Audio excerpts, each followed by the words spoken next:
रामचंद्र भगवान की जय हो। आज आपको रामचरितमानस के नवपारायण के 8वें दिन की कथा सुना रहे हैं। जय जय श्री सीता रमण, जय जय भूप किशोर, जय भक्तन सर्वस्व प्रभु, जय संतन चित चोर। बोलो रामचंद्र भगवान की जय हो, सीता मैया की जय हो, बजरंगबली की जय हो। जय जय श्री राम। श्री रघुनाथ जी दक्षिण दिशा की तरफ देखकर विभीषण से कहने लगे, हे लंकेश, देखो बादल कैसा गरज रहा है, घुमड़ रहा है, बिजली चमक रही है। भयानक बादल गरज रहे हैं, कहीं ओलों की वर्षा न हो जाए। विभीषण कहने लगा, प्रभु, न तो ये बादल गरज रहे हैं, न बिजली चमक रही है। लंका शिखर पर रावण नाच गान का अखाड़ा देख रहा है। रावण ने सिर पर काला विशाल बादलों जैसा छत्र धारण कर रखा है, वही काली घटा जैसा दिखाई दे रहा है। मंदोदरी के कानों में के कर्ण फूलों का हिलना ही बिजली चमकने जैसा दिखाई दे रहा है। वहाँ पर अनुपम ताल और मृदंगों का बजना ही बादलों की गर्जना जैसा लग रहा है। श्री राम ने रावण का अभिमान समझकर एक क्षण एक बाण धनुष पर संधान किया और एक ही बाण से रावण के छत्र, मुकुट और मंदोदरी के कर्णफूल काट गिरा दिए। सबके देखते देखते वे जमीन पर आ पड़े, पर इसका भेद किसी ने नहीं जाना। वह सिर पर मुकुट धारण किए अपने अनेकों मंत्रियों से घिरा हुआ बैठा था। भगवान राम ने आधे निमेष में ही एक अर्धचंद्राकार बाण से उसके हजारों श्वेत छत्र और 10 मुकुट काट डाले। यह बड़ा आश्चर्य सा हो गया। श्री रघुनाथ जी का वह बाण वापस आकर तरकश में घुस गया। इस अलौकिक घटना को देखकर सारी सभा भयभीत हो गई। सोचते हैं यह तो भारी अपशकुन हो गया है। रावण बोला, जिसके सिरों का गिरना शुभ हुआ है, उसके मुकुटों का गिरना कोई हानिकारक नहीं है। सभी अपने अपने घर जाकर आराम करो। मंदोदरी का जब कर्णफूल गिरा, उस समय से अत्यंत भयभीत होकर रावण से कहने लगी, हे स्वामी, श्री राम को मनुष्य मत समझो, उनसे बैर त्याग दो। श्री राम विश्व रूप है। वेद जिनके अंग अंग में लोगों की कल्पना करते हैं, पाताल विश्व रूप भगवान का जिन चरण है, ब्रह्मलोक सिर है, अन्य बीच में सब लोगों का विश्राम, जिनके अन्य भिन्न भिन्न अंगों पर है, भयंकर काल जिनका भ्रकुटी संचालन है, सूर्य नेत्र है, बादलों का समूह बाल है, अश्विनी कुमार नासिका है, पलक रात दिन है, कान 10 दिशाएं है, श्वास की वायु है, वेद वाणी है, लोभ जिनका होठ है, यमराज दांत है, माया हंसी है, दिक्पाल भुजाएं है, अग्निमुख के वरुण जीव है, उत्पत्ति पालन और प्रलय चेष्टा क्रिया है, 18 प्रकार की असंख्य वनस्पतियाँ रोम है, पर्वत अस्थियाँ, नदियाँ नसें हैं, समुद्र पेट है, नरक नीचे की इंद्रियाँ है। इस प्रकार प्रभु श्री राम विश्व रूप है। हे नाथ, ऐसा समझकर श्री राम से बैर त्याग दो और प्रेम कर लो, जिससे मेरा सुहाग न जाए। मंदोदरी के नीति और धर्ममय वचनों को सुनकर वो हंसा, कहने लगा, स्त्रियों के हृदय में 8 प्रकार के अवगुण सदा विद्यमान रहते हैं। साहस, झूठ, चंचलता, माया, छल, भय, मूर्खता, अपवित्रता और निर्दयता, 8 अवगुण सदैव मौजूद रहते हैं। तूने दुश्मन का रूप मुझे बताया है, सो मैं समझ गया। उसका वर्णन करके तूने मेरी बड़ाई की है, उसे तो मैं बस में कर लूँगा। मंदोदरी ने मन में ऐसा निश्चय कर लिया कि 10 ग्रीव रावण को कालवश मति भ्रम हो गया है। मंदोदरी को हंसकर अनेक प्रकार से विनोद करता हुआ राजसभा को चला गया।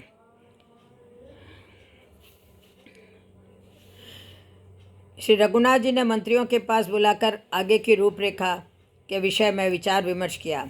जामवान कहने लगे, हे सर्वंत अंतर्यामी प्रभु, मेरे विचार से तो लंका में एक बार रावण से वार्ता करने को अंगद को दूत बनाकर भेजना चाहिए।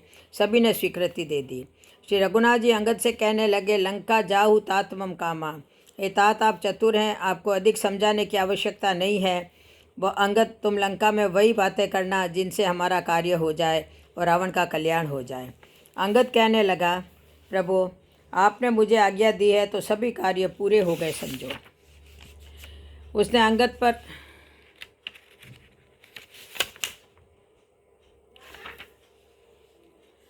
लंका में प्रवेश करते ही रावण का एक पुत्र मिल गया। बातों ही बातों में तकरार बढ़ गई।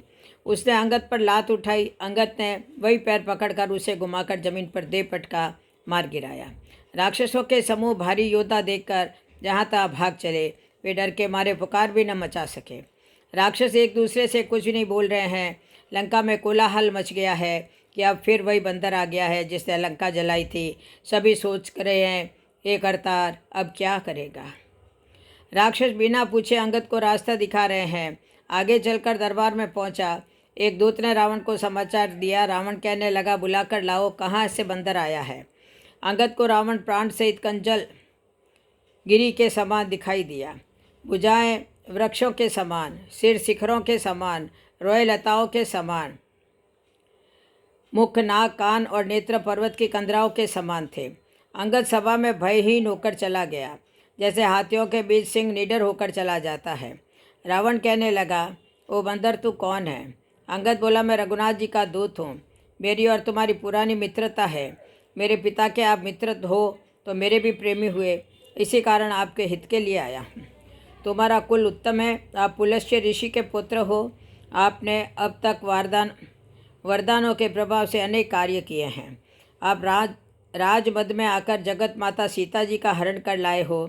मेरी उचित राय यह है कि आप दांतों में तिनका दबाकर गले में कुल्हाड़ी बांधकर अपनी स्त्रियों को साथ लेकर आगे सीता जी को लेकर भय त्याग कर श्री राम के आगे, हे राम जी, रक्षा करो, रक्षा करो, ऐसी प्रार्थना करो। श्री राम आपको निर्भय कर देंगे। रावण कहने लगा, वो बंदर के बच्चे, संभाल कर बोल, मैं देवताओं का भी शत्रु हूँ। तेरे बाप का क्या नाम है। तो अंगद ने कहा, मेरा नाम अंगद है, मैं बाली का पुत्र हूँ। उनसे कभी तुम्हारी भेंट हुई थी। अंगद का वचन सुनते ही रावण कुछ सकुचा गया। वो बोला, हाँ हाँ, मैं जान गया, मुझे याद आ गया, बाली नाम का एक बंदर था। रावण बोला, तू ही बाली का कुलनाशक पुत्र है। तू गर्भ में ही नष्ट क्यों नहीं हो गया। व्यर्थ ही पैदा होकर तपस्वियों का दूत कहलाता है। अब बाली की कुशलता सुना। अंगद बोला, 10 दिन बाद उसी के पास में पहुंचकर कुशल समाचार पूछ लेना। रावण, हे रावण, मैं कुल का घातक हूँ, तुम कुल पालक हो।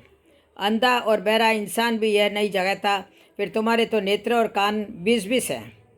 शिवजी, ब्रह्मा जी, देवता, मुनिगण जिनके चरणों की सेवा करना चाहते हैं, उसका दूत होकर मैं कुल को डुबाने वाला हूँ। इसे कहकर तुम्हारा हृदय फट क्यों नहीं जाता।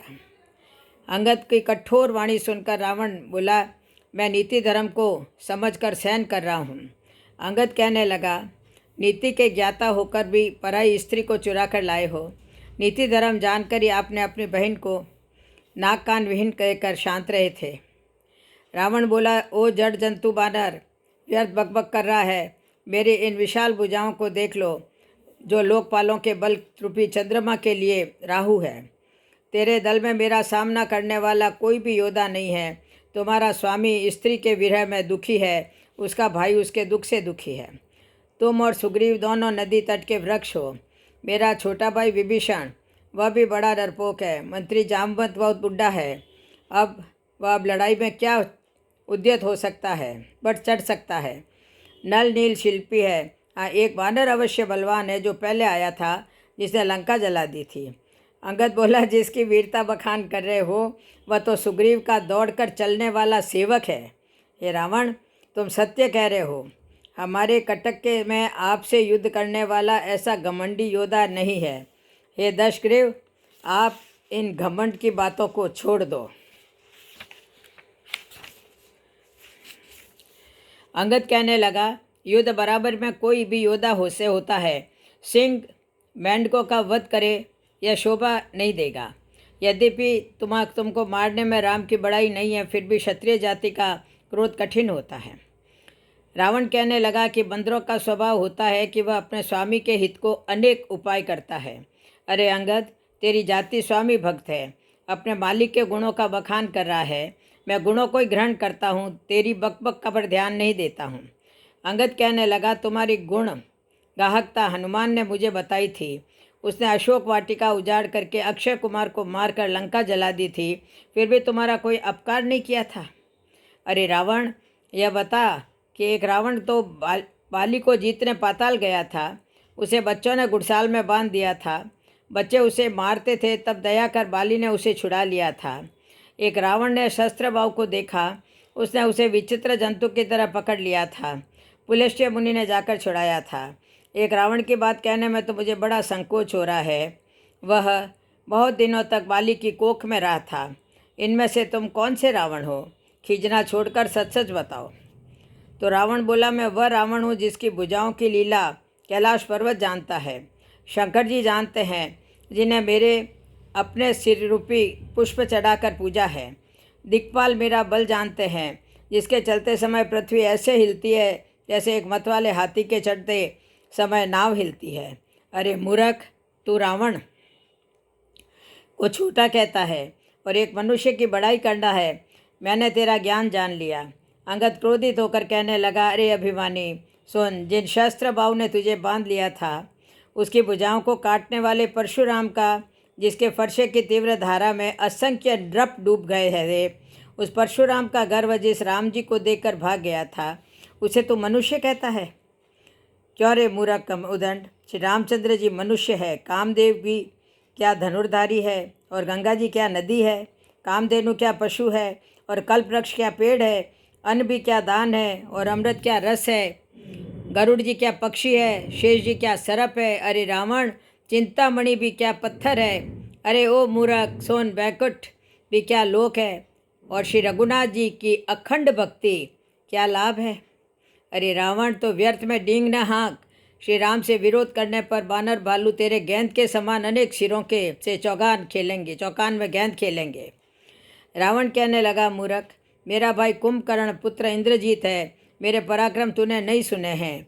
मेरी एक एक भुजा रूपी समुद्र में अनेक देवता और मनुष्य डूब चुके हैं, फिर 20 अगाध समुद्र को कौन वीर पार कर सकता है। मैंने दिक्पालों पर पानी भरवाया है। अंगद कहने लगे, श्री राम युग युग में जन्म लेते हैं, भक्तों का उद्धार करने, दुष्टों का विनाश करने तथा धर्म की फिर से स्थापना करने के लिए मैं हर युग में प्रकट होता हूँ। रावण कहने लगा, यदि तेरा स्वामी वीर है तो बार बार दूत क्यों भेजता है? अरे मूर्ख, रावण के समान कौन वीर है, जिसने अपने सिरों को काट काट कर अग्नि में होप दिया था।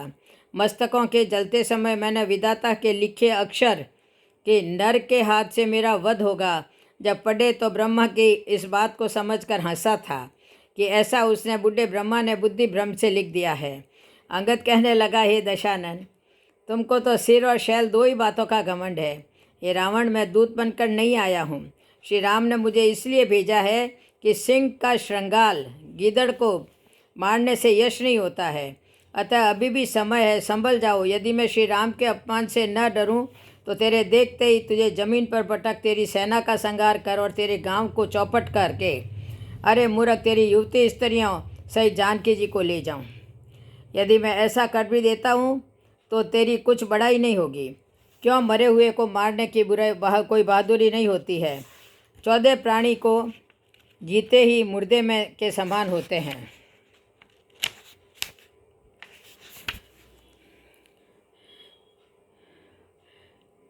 रावण कहने लगा, तो मेरी बराबरी एक तपस्वी से कर रहा है। उसे गुणहीन और मानहीन समझकर ही तो पिता ने वनवास दिया। उसे एक तो वह उसका दुख, उस पर युवती स्त्री का विरह, और फिर रात दिन मेरा डर बना रहता है। ऐसे मनुष्यों को, जिनकी तो बड़ाई कर रहा है, रात और दिन राक्षस खाते रहते हैं। जब रावण ने श्री राम की निंदा की तो अंगद ने क्रोध भरकर कटकटाकर अपनी दोनों भुजाओं को पृथ्वी पर दे मारा। पृथ्वी हिलने लगी, सभासद आसनों से नीचे गिर गए। रावण गिरते गिरते संभल कर उठा, उसके सुंदर 10 मुकुट पृथ्वी पर गिर गए। कुछ तो रावण ने अपने सिरों पर लगा लिए और कुछ अंगद ने श्री राम के पास भेज दिए, फेंक दिए।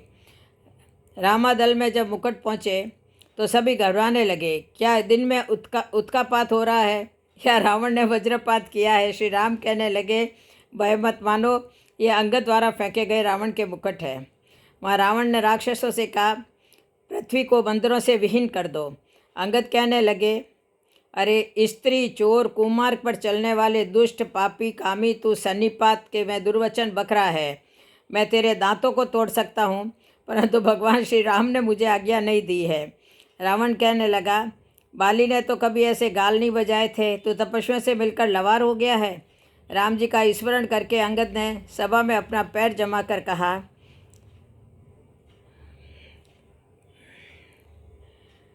जो मम चरण सकसी सट हाटारी, फिरई राम सीता में हारी। मेरा यह पाँव चलाए मान कर कोई असुर कुमार गया, तो रामचंद्र फिर जाएंगे, सीता जी को मैं हार गया। अड़कर वटकर गिरकर पड़कर उठ कर जोर लगाते थे। पग हटता था न हटीले का, हट धर्मी हट हट जाते थे। इंद्रजीत आदि सब जब सभी योद्धा हार गए, करोड़ों इंद्रजीत जैसे योद्धाओं ने पैर नहीं उखाड़ा, तब राक्षस राज रावण स्वयं उठकर 20 भुजाओं को उठाकर पैर को उखाड़ने झुका। तो अंगद ने पैर उठा लिया और बोला, रावण बैल उठाकर बोला सेवक के पांवों पर पड़, क्यों अपनी शान घटाता है, क्यों नहीं पकड़ता राम चरण, उसमें क्यों लज्जा खाता है। रावण लज्जित होकर सिंहासन पर बैठ गया। शंकर भगवान कहने लगे, हे उमा, जिनकी कृपा दृष्टि से सृष्टि का सृजन, पालन और लय होता है, उनके दूत के प्रण को कौन और कैसे टाल सकता है। पुनः अंगद ने अनेक प्रकार की नीति कही, लेकिन रावण नहीं माना। तब कहा कि रावण, अब तुझे रणभूमि में खेला खेला कर मारूंगा। ऐसे कहकर जय श्री राम कहकर रामादल में आ गया। उधर राक्षस राज रावण हतप्रभ होकर घर को गया। संध्या हो गई जानकर दशग्रीव बिलखता हुआ महल में गया। मंदोदरी ने रावण को समझाकर फिर कहा, हे नाथ, आप कुबुद्धि का त्याग कर दो। श्री राम और तुम में युद्ध शोभा नहीं देता है। राम के छोटे भाई ने रेखा खींची थी, आप उसे भी नहीं लांघ पाए। उसका दूत आया, अशोक वाटिका उजाड़ दी, अनेक राक्षस अक्षय कुमार को मार गया, लंका को जलाकर खाक कर गया। राम के बाण के प्रताप को मारीच भलीभांति जान रहा है। तुम्हारा बल जनक के यहाँ मालूम हो चुका था। उसी धनुष को श्री राम ने तोड़कर जानकी से विवाह किया। जयंत राम के बाण की शक्ति देख चुका है। शूर्पणखा की गति देखकर भी आपको लज्जा नहीं आती है। श्री राम ने विरोध कबंध और बाली को भी मार दिया है, जिसके विषय में आप जानते ही हो। जिसने 100 योजन के पुल को बनवाकर सुरबेल पर्वत पर अपनी अपार सेना का पड़ाव डाल दिया है, क्या वह मानव है। तुम्हारे हित को जिसने अपना दूध भेजा, उसकी भी एक बात आपने नहीं सुनी। आपकी सभा में उसके पैर को एक भी योद्धा नहीं डिगा सका, फिर भी आपका अभिमान 7वें आसमान पर है। हे पतिदेव, अंगद और हनुमान श्री राम के दूतों का तुम कुछ भी नहीं बिगाड़ सके। उसको तुम नर कहते हैं। अब तक 2 पुत्र मारे जा चुके हैं, अब सोच लो। रावण मंदोदरी के बाण समान असहनीय वचनों को सुनकर के सवेरा होते ही दरबार में चला गया। यहाँ राम अंगद ही बोलावा, आई चरण पंकज सिरुनावा। रामादल में श्री राम अंगद को अपने पास बुलाकर पूछने लगे, हे तात, महाबलशाली रावण के 4 मुकुट तुमने हमारे पास किस प्रकार भेजे थे। अंगद कहने लगा, प्रभु, वह मुकुट नहीं थे, वह नीति धर्म के 4 चरण हैं। हे नाथ, वेद कहते हैं साम, दान, दंड और भेद, ये चारों राजा के हृदय में बसते हैं। ये नीति धर्म के 4 सुंदर चरण हैं, किंतु रावण में धर्म का अभाव है, ऐसा जी मैं जानकर ये नाथ के पास आ गए हैं। अंगद के वचनों को सुनकर श्री राम प्रसन्न हुए। रावण की सभा के मध्य को अंगद के ने कौतुक किया, उसे सुनकर द्रवित हुए।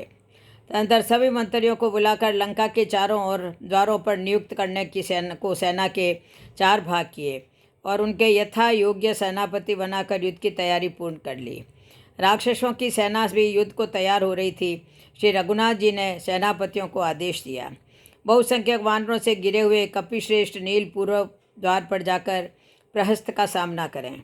विशाल वाहिनी से युक्त बाली कुमार अंगद दक्षिण द्वार पर स्थित हुए महापार्श्व और महोदर के कार्य में बाधा दें। पवन कुमार हनुमान अप्रमेय आत्मबल से संपन्न है, ये बहुत से वानरों के साथ लंका के पश्चिम फाटक में प्रवेश करें।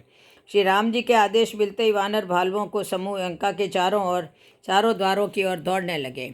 वे पर्वतों की शिखाएं तथा बड़े बड़े शिखर उठाकर नाना प्रकार के वृक्ष उखाड़कर युद्ध के लिए चले और रावण की वह पृथक पृथक सेना देखकर रघुनाथ जी का प्रिय कार्य करने के लिए लंका पर चढ़ गए। लंका से भी असंख्य राक्षस अनेक तरह के हथियारों से लेस होकर युद्ध में मारकाट बचाने लगे। इधर रावण की और उधर श्री राम जी की दुहाई बोली जा रही है। जय जय जय जय की ध्वनि होते ही लड़ाई छिड़ गई। राक्षस पहाड़ों के ढेर शिखरों को फेंकते हैं। वानर कूद कर उन्हें पकड़ लेते हैं और वापस उन्हीं की ओर चलाते हैं। वानर वीरों ने रावण की सेना के छक्के छुड़ा दिए। राक्षस भागने लगे। रावण को जब पता पड़ा तो कहने लगा, जो कोई भी युद्ध में भागेगा उसे मैं मार दूंगा। आज तक लंका में भोगते रहे, आज युद्ध से भी भाग रहे हो।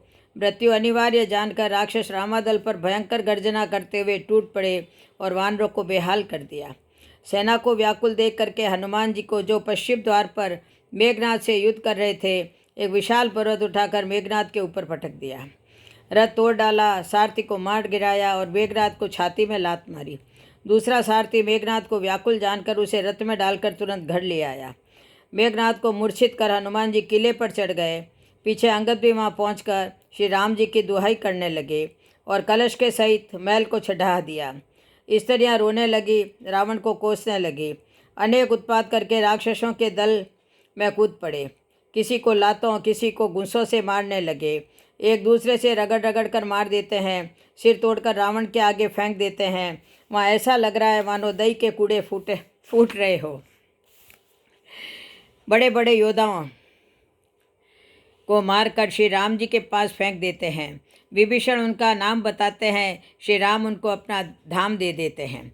राक्षसों के दल को कुचल कर, मसल कर भुजबल रिपुदल दलमली देखी दिवस कर अंत। भुजबल रिपुदल दलमली देखी दिवस कर अंत, दोनों ही श्री राम के पास आ गए। निशाचरों का बल रात में बढ़ जाता है। हनुमान और अंगद को गया जानकर कि राक्षस अंधेरे का लाभ उठाकर वानर दल में मारकाट करने लगे। वानर हाहाकार करने लगे। श्री राम ने अग्नि बाण छोड़कर प्रकाश कर दिया। अंगद और हनुमान तथा वानर सेना प्रकाश पाकर हर्ष से भरकर निशाचरों को मारने लगे। भयानक घमासान युद्ध के बाद राक्षस घायल अवस्था में लंका में भाग गए। वहाँ लंका में रावण ने मंत्रियों को बुलाया और जो योद्धा मारे गए थे उन सबसे बताया। उसने कहा, वानरों ने आधी सेना का संहार कर दिया। अब शीघ्र बताओ क्या विचार है, क्या करना चाहिए, क्या उपाय है। रावण का नाना और श्रेष्ठ मंत्री जी अत्यंत बूढ़ा था। कहने लगा, हे तात, जब से आप सीता को हर कर लाए हैं तभी से अनिष्ट हो रहे हैं। हे तात, जिसने हिरण्याक्ष और हिरण्यकश्यप, पद्दू और कैटभ को मारा था, वही कृपा के समुद्र भगवान श्री राम रूप में अवतरित हुए हैं। माल्यवान कहने लगे, हे तात, श्री राम दुष्टों को, वन समूह को जलाने के लिए अग्नि है। गुणों की धाम, ज्ञान, धन जिनकी सेवा ब्रह्मा जी और शिव जी करते हैं, तुम उनसे बैर त्याग दो और सीता जी उनके अर्पण कर भजन करो। रावण को उसकी बात बाण के समान लगी। कहने लगा, अरे दुष्ट, तू काला मुँह करके यहाँ से भाग जा। कहने लगा, तू बुढ़ा है रावण, बुढ़ा है, वरना तुझे अभी मार देता। अब मुझे मुंह मत दिखाना। रावण और माल्यवान की वार्ता के बाद मैं मेघनाद कहने लगा, कल मैं युद्ध में बहुत कुछ करूँगा। रावण मेघनाद की बातें सुनकर कुछ आश्वस्त हुआ। प्रातःकाल होते ही वानरों ने लंका को चारों ओर से घेर लिया। उधर राक्षस भी अपने अपने हथियारों से वानरों पर वार करने लगे। वानर पर्वत और वृक्षों के से राक्षसों को मारने लगे। चीख पुकार सुनकर मेघनाद रणभूमि में आकर गर्जना करने लगा। मेघनाद ने पुकार कर कहा, समस्त लोकों में प्रसिद्ध धनुर्धर कौशलाधीश दोनों भाई कहाँ हैं? नल, नील, द्विविद, सुग्रीव और बल की सीमा अंगद और हनुमान कहाँ हैं? भाई से द्रोह करने वाला विभीषण कहाँ है? आज मैं सबको और उस दुष्ट को तो अवश्य ही मारूंगा। ऐसे कहकर भयंकर बाण वर्षा करने लगा। ऐसा एक भी वानर नहीं बचा जो घायल न हुआ हो। सभी योद्धाओं को 10-10 बाण मारकर घायल कर दिया। अपने दल की ऐसी दशा देखकर हनुमान जी ने एक विशाल पर्वत मेघनाद के ऊपर डाल दिया। मायावी मेघनाद तो रथ छोड़कर आकाश में चला गया। उसके रथ, सारथी और घोड़े सभी समाप्त हो गए। आकाश में जाकर वह अंगारे बरसाने लगा। कभी विष्ठाक, वेव, रुधिर, बाल, पत्थर, हड्डियाँ बरसाता, फिर धूल बरसाकर भयंकर अंधेरा कर दिया। सभी वानर अकुला उठे। श्री राम ने एक ही बाण से सारी माया ऐसे समाप्त कर दी जैसे सूर्य के उदय होने पर अंधकार मिट जाता है। श्री राम ने कृपा दृष्टि से सभी घायल वानरों को देखा। सभी पीड़ा से मुक्त हो गए। युद्ध को पुनः तत्पर हुए। श्री राम जी की आज्ञा मांगकर अंगद आदि वानरों के साथ हाथों में धनुष बाण लिए हुए श्री लक्ष्मण जी क्रुद्ध होकर चले। अरे राम जी! वानर वीर पर्वत और वृक्ष से लेकर मैदान में जा डटे। किसी को लातों से, किसी को दांतों से काट कर घायल कर रहे हैं। राक्षसों के भी बहुत से सैकड़ों शस्त्रों सूरवीर अपने अपने बल से कैरों से उन्मत्त होकर वानर सेना में घुसकर उसे दलित करने लगे। वे भुशुंडी, भिंदीपाल, बाण, खड़ग, परशु तथा और भी नाना प्रकार के अस्त्र शस्त्रों से वानर युद्धपतियों पर प्रहार करने लगे। इधर वानरवीर भी वृक्षों, पर्वत शिखरों, नखों, दाढ़ों और मुठियों को से समस्त राक्षस यूथों को निष्प्राण करने लगे। भयानक युद्ध में गड्ढों से रुधिर भर गया है, उसके ऊपर धूल जम गई है। लक्ष्मण, मेघनाथ जी, द्विसोदा लक्ष्मण और मेघनाथ दोनों वीरों में भयंकर युद्ध हो रहा है। एक दूसरे को जीतने में समर्थ नहीं हो रहा है। मेघनाथ छलकर युद्ध कर रहा है, खून की नदियां बह रही है। जब लक्ष्मण जी ने अपने प्रहारों से इंद्रजीत को निस्तेज कर दिया, तब मेघनाथ ने समझा यह तो मेरा प्राण ही हर लेगा। तब दुष्ट ने शक्ति चलाकर लक्ष्मण जी को बेहोश कर दिया। तब उनके पास जाकर अनेक योद्धा उठाने लगे, परंतु शेष अवतार न उठे, न उठना था। संध्या का समय हो रहा था, मेघनाथ की इच्छा अधूरी ही रह गई। संध्या समय जब सभी सेनापति वीर श्री राम के पास आ गए थे, व्यापक ब्रह्म, अजय, संपूर्ण ब्रह्मांड के ईश्वर और करुणा की खान श्री रामचंद्र जी ने पूछा, लक्ष्मण कहाँ है? तब तक हनुमान उन्हें ले आए। छोटे भाई को इस दशा में देखकर प्रभु ने बहुत ही दुख माना। श्री राम विलाप करने लगे। जाम्बवान जी ने कहा, लंका में सुषेण वैद्य रहता है। सुनते ही हनुमान जी उसे घर समेत उठा लाए। सुषेण ने आकर श्री राम को सिर नवाकर प्रणाम किया तथा औषधि का नाम और किस पर्वत पर मिलेगी अच्छा नाम बता दिया। अब समस्या आई कि सूर्योदय से पूर्व हिमालय के शिखर से यहाँ कौन वीर ला सकता है? तो हनुमान जी तुरंत बोल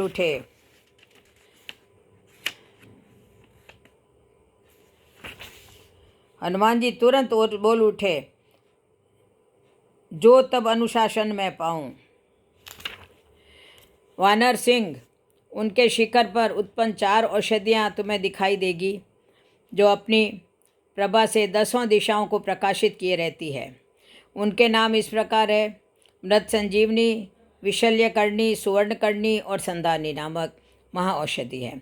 जाम्बवान कहने लगे कि हे हनुमान, हिमालय के ऋषभ और कैलाश शिखर के बीच में एक औषधियों का पर्वत है, वहीं पर ये 4 औषधियाँ मिलेगी।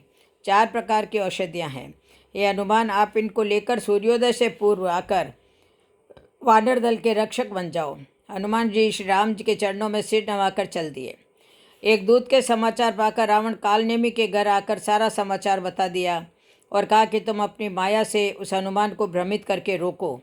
कालनेमी कहने लगा, हे स्वामी, आपके देखते देखते जो लंका जला गया, उसका मार्ग कौन रोक सकता है?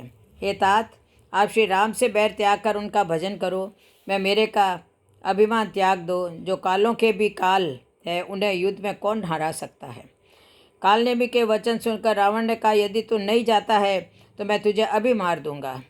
कालनेमी ने मन में सोचा, इससे तो अच्छा है कि मैं रामदूत के हाथों से मरूं। माया से सभी प्रकार से सुंदर आश्रम बनाकर कपट मुनि बनकर बैठ गया। हनुमान जी ने संत समझ प्रणाम किया और पानी मांगा। उसने कमंडल दिया। राम रावण युद्ध का वर्णन करता जाता था। हनुमान जी ने कहा, यह तो थोड़ा जल है। तालाब दिखा दिया। हनुमान जी तालाब में जाकर पानी पी रहे थे, तभी उनका पैर एक मगरी ने पकड़ लिया। तालाब में प्रवेश करते ही एक मगरी ने अकुलाकर उसी समय हनुमान जी का पैर पकड़ लिया। हनुमान जी ने उसे मार डाला।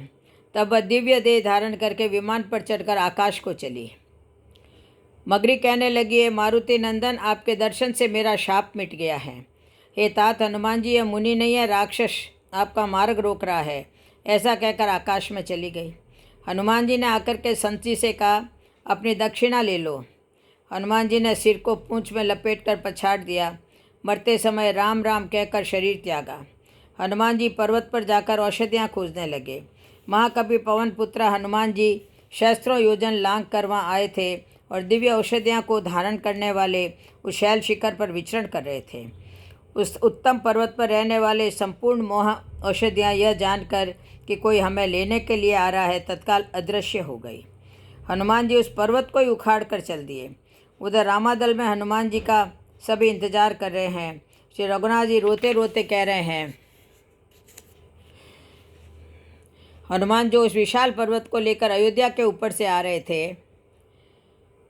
भरत जी ने आकाश में अत्यंत विशाल स्वरूप देखा। तब मन में अनुमान किया कि यह कोई राक्षस है। उन्होंने धनुष को कान तक खींचकर बिना फल का बाण मार दिया। हनुमान जी बाण लगते ही राम राम कहकर मूर्छित अवस्था में पर्वत से नीचे आ गए। परिचय पूछना चाहते ही मूर्छा दूर होने पर हनुमान जी ने सारा वृत्तांत सुना दिया। भरत जी अनेक प्रकार से दुख प्रकट करते हैं। भरत जी ने हनुमान जी को अपने हृदय से लगा लिया। कहने लगे, तुमको वहाँ जाते जाते प्रातःकाल हो जाएगा। हे हनुमान, आप मेरे बाण पर पर्वत सहित बैठ जाइए, अभी रामादल में पहुँचा दूंगा। हे तात, आप वहाँ जाकर भी राम से मेरा प्रणाम कह देना। हनुमान जी कहने लगे, हे स्वामी, मैं लंका जाने में समर्थ हूँ, आप मुझे बस आज्ञा दे दें, मुझे विलम्ब हो रहा है। भरत जी के बाहुबल, सुंदर स्वभाव, गुण और प्रभु के चरणों में अपार प्रेम की मन ही मन बारंबार सराहना करते हुए मारुति श्री हनुमान जी चले जा रहे हैं। भरत जी की धर्म की प्रवृत्ति को हृदय में धारण किए जा रहे हैं और भरत ने सभी के लिए प्रणाम कहने को भी बोला था। रामादल में श्री राम प्रातःकाल के सन्निकट अवस्था को विचार कर पुनः लखन लाल को हृदय से लगाकर विलाप कर रहे हैं। आधी रात को बीते काफ़ी समय हो गया है, सवेरा होने वाला है। भाई, तुम मुझे कभी दुखी नहीं देख सकते थे। तुमने मेरे लिए माता पिता पत्नी सबका त्याग किया, वन में अनेक कष्ट सहे, वह प्रेम अब कहाँ गया? शीघ्र उठकर खड़े हो जाओ।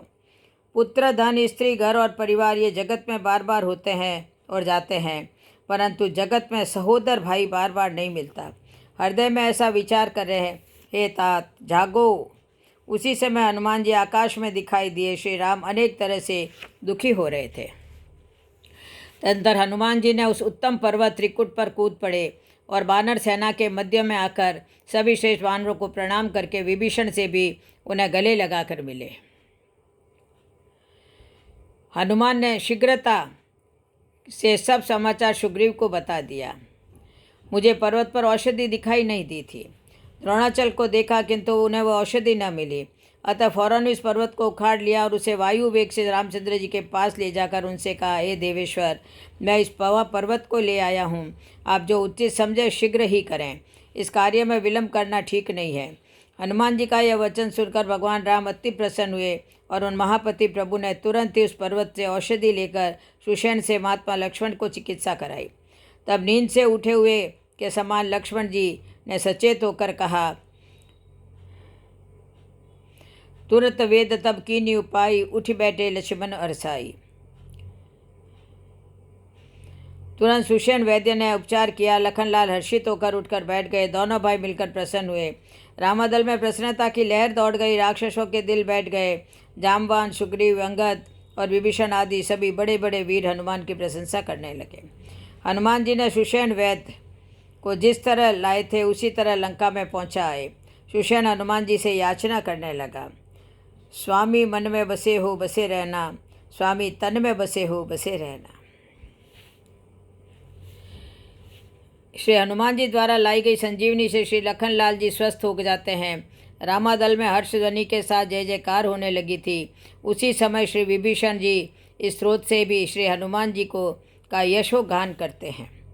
हनुमान, आपको नमस्कार है। मारुति नंदन, आपको प्रणाम है। श्री राम भक्त, आपको अभिवादन है। आपके मुख का वर्ण श्याम है, आपको नमस्कार है। आप सुग्रीव के साथ भगवान श्री राम की मैत्री के संस्थापक और लंका को भस्म कर देने के अभिप्राय से खेल ही खेल में महासागर को लांघ जाने वाले आप वानर वीर को प्रणाम है। आप श्री राम की मुद्री को धारण करने वाले, सीता जी के शोक के निवारक और रावण के कुल को संहार करता है, आपको बारंबार अभिवादन है। आप अशोक वन को नष्ट भ्रष्ट कर देने वाले और मेघनाथ के यज्ञ के विध्वंस करता है, आप भयहारी को पुनः पुनः नमस्कार है। आप वायु के पुत्र, श्रेष्ठ वीर, आकाश के मध्य विचरण करने वाले और अशोक वन के रक्षकों का शिरच्छेदन करके लंका की अट्टालिकाओं को तोड़ फोड़ डालने वाले हैं।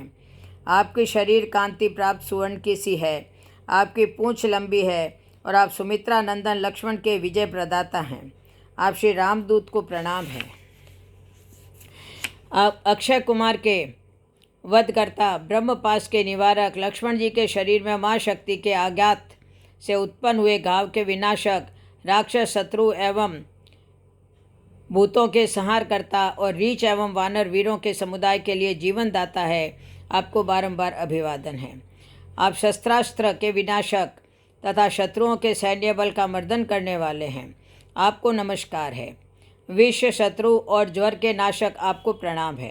आप महान भयंकर शत्रुओं के संहारक, भक्तों के एकमात्र रक्षक, दूसरों द्वारा प्रेरित मंत्रों को स्तंभित कर देने वाले और समुद्र जल पर शिलाखंडों के तैरने में कारण स्वरूप है। आपको पुनः पुनः अभिवादन है। आप बाल सूर्य मंडल के ग्रासकर्ता और भवसागर से ताड़ने वाले हैं। आपका स्वरूप महान भयंकर है। आप नख और दांतों को भी आयुध रूप में धारण करते हैं तथा शत्रुओं की माया के विनाशक और श्री राम की आज्ञा से लोगों के पालन करता है। राक्षसों एवं भूतों का वध करना ही आपका प्रयोजन है। प्रत्येक ग्राम में आप मूर्तपूर्ण रूप से स्थित है। विशाल पर्वत और वृक्ष ही आपके शस्त्र हैं। आपको नमस्कार है। आप एकमात्र बाल ब्रह्मचारी, रुद्र रूप में अवतरित और आकाशचारी हैं। आपका शरीर वज्र के समान कठोर है। आप सर्वस्वरूप को प्रणाम है। कोपिन ही आपका वस्त्र है। आप निरंतर श्री राम भक्ति में निरत रहते हैं। दक्षिण दिशा को प्रकाशित करने के लिए आप सूर्य सदृश है। सैकड़ों चंद्रोदय किसी आपके शरीर की कांति है।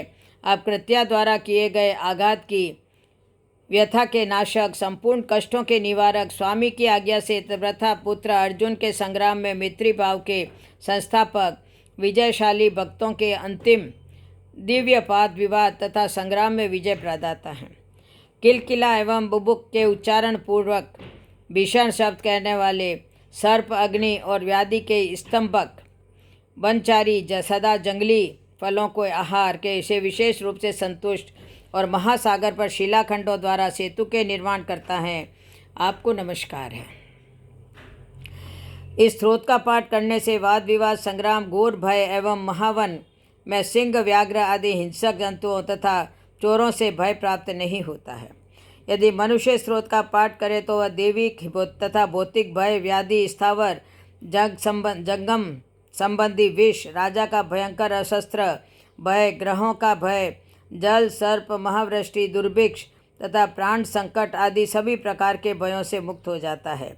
इस हनुमान स्रोत के पाठ से उसी प्रकार उसे कहीं भी भय से प्राप्ति नहीं होती है। नित्य प्रति तीनों समय इस स्रोत का पाठ करना चाहिए। ऐसा करने से संपूर्ण कामनाओं की प्राप्ति हो जाती है। इस विषय में अन्यथा विचार करने की आवश्यकता नहीं है। विभीषण द्वारा किए गए स्रोत का गरुड़ ने सम्यक प्रकार से पाठ किया था। जो मनुष्य भक्तिपूर्वक इसका पाठ करेंगे, समझ सिद्धियाँ उनके करतलगत को हो जाएगी। जब यह समाचार दशानन ने सुना तो विषाद से बार बार सिर पीटने लगा। कुंभकर्ण के पास जाकर उसे बहुत से उपाय करके जगाया। कुंभकर्ण ने रावण से पूछा, तुम्हारे मुख सूख क्यों रहे हैं? रावण ने जब सब समाचार सुना दिया, हे भाई, युद्ध हो रहा है, उसमें वानरों द्वारा बड़े बड़े योद्धा दुर्मुख, सुररिपु, मनुज, आहारी, अतिकाय, अकंपन, अपर महोदर सभी मारे जा चुके हैं। तब रावण ने वचन सुनकर कुंभकर्ण बिलक कर दुखी होकर बोला, अरे मूर्ख, जगत जननी जानकी को हड़लाकर अब तू कल्याण चाहता है? हे भाई, तूने अच्छा नहीं किया। अब मुझे जगाने से क्या लाभ है? जिसके हनुमान जैसे महापराक्रमी वीर सेवक है, क्या वह मनुष्य हो सकता है? रावण बोला, अरे हमारे असंख्य योद्धा मारे जा चुके हैं, तुम वानर सेना का नाश करने के लिए बुलाए हो। राजा रावण के ये दुखमय वचन सुनकर कुंभकर्ण बड़े जोर से ठट्ठा मारकर हंसा और इस प्रकार कहने लगा, राजन, आपने जब पहले संपत्ति की थी उस समय मैंने जो कुछ कहा था, आपके पाप का वह फल आज उपस्थित हो ही गया है। मैंने तो आपसे पहले ही कहा था कि राम साक्षात परब्रह्म नारायण है और सीता जी योग माया है, किंतु आप तो समझ आने पर भी नहीं समझते हैं। हे भाई, एक बार नारद जी ने मुझसे कहा था कि देवलोक से आ रहा हूँ। वहाँ देवताओं ने भगवान विष्णु से प्रार्थना की कि ब्रह्मा जी ने रावण की मृत्यु मनुष्य के हाथ से लिखी है, अतः मनुष्य रूप से अवतार लेकर रावणादि का नाश करो। तब भगवान ने बहुत अच्छा कहा था, वे श्री राम के रूप में अवतरण हुए हैं। परित्राणाय साधूनां विनाशाय च दुष्कृतां धर्म संस्थापनार्थाय संभवामि युगे युगे। भगवान गीता में कहते हैं कि भक्तों का उद्धार करने, दुष्टों का विनाश करने तथा धर्म की फिर से स्थापना करने के लिए हर युग में प्रकट होता हूँ। हे भाई, नारद के इस कथन को मैं तुझसे नहीं कह सका था, परंतु अब कहने से क्या लाभ है। हे भ्राता, अब आप मुझसे अंतिम बार मिल लो। मैं अब तीनों तापों को छुड़ाने वाले श्याम शरीर कमल नेत्र श्री राम के दर्शन करूँगा। श्री राम भक्त वत्सल है।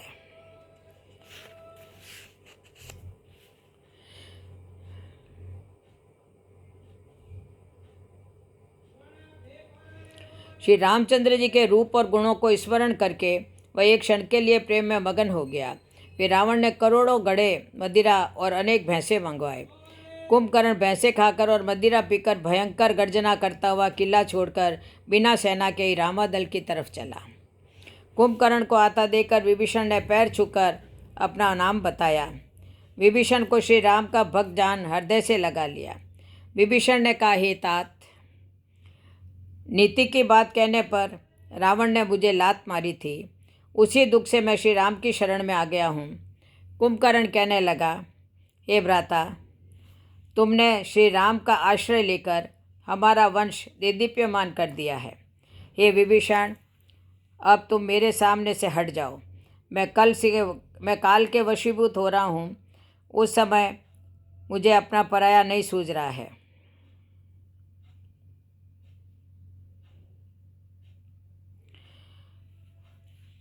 विभीषण ने श्री राम और कुंभकर्ण के युद्ध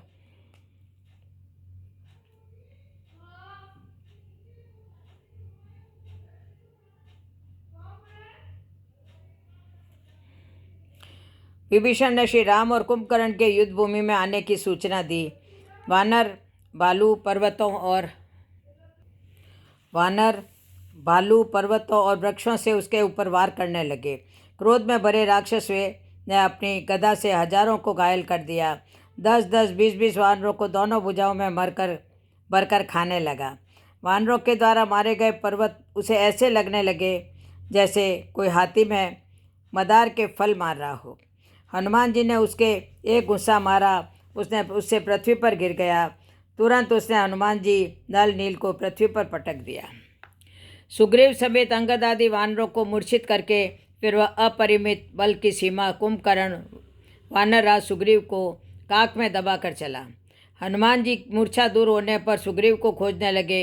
सुग्रीव की मूर्छा दूर हुई, काक से नीचे खिसक गए। उन्होंने उसके नाक कानों के दांतों से काट दिया। इस पर कुंभकर्ण ने सुग्रीव को पैर पकड़कर पृथ्वी पर दे मारा।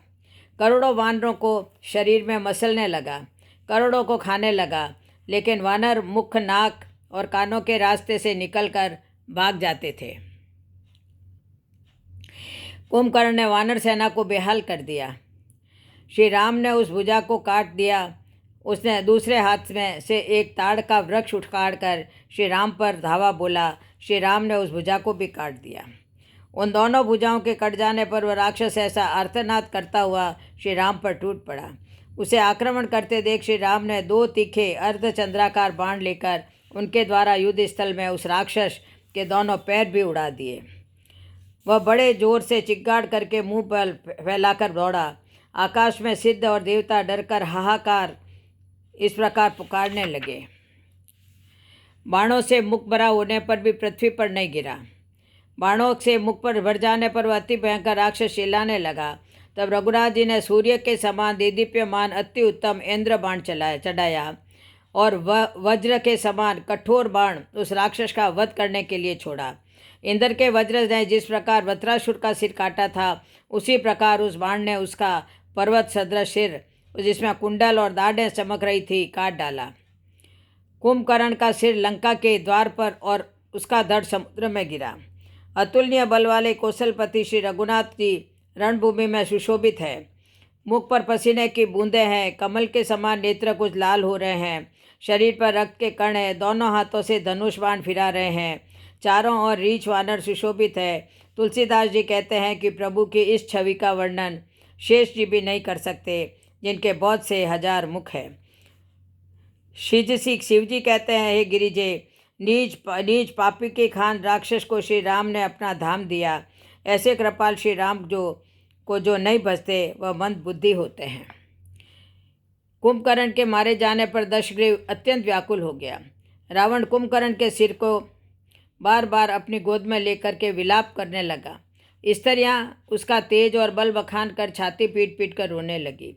मेघनाथ ने आकर रावण को अनेक प्रकार से समझाया और कहने लगा, कल मेरा पराक्रम देखना, मैंने इष्ट देवी से दिव्य रथ प्राप्त किया है, उसका बल आज तक आपको नहीं दिखाया है।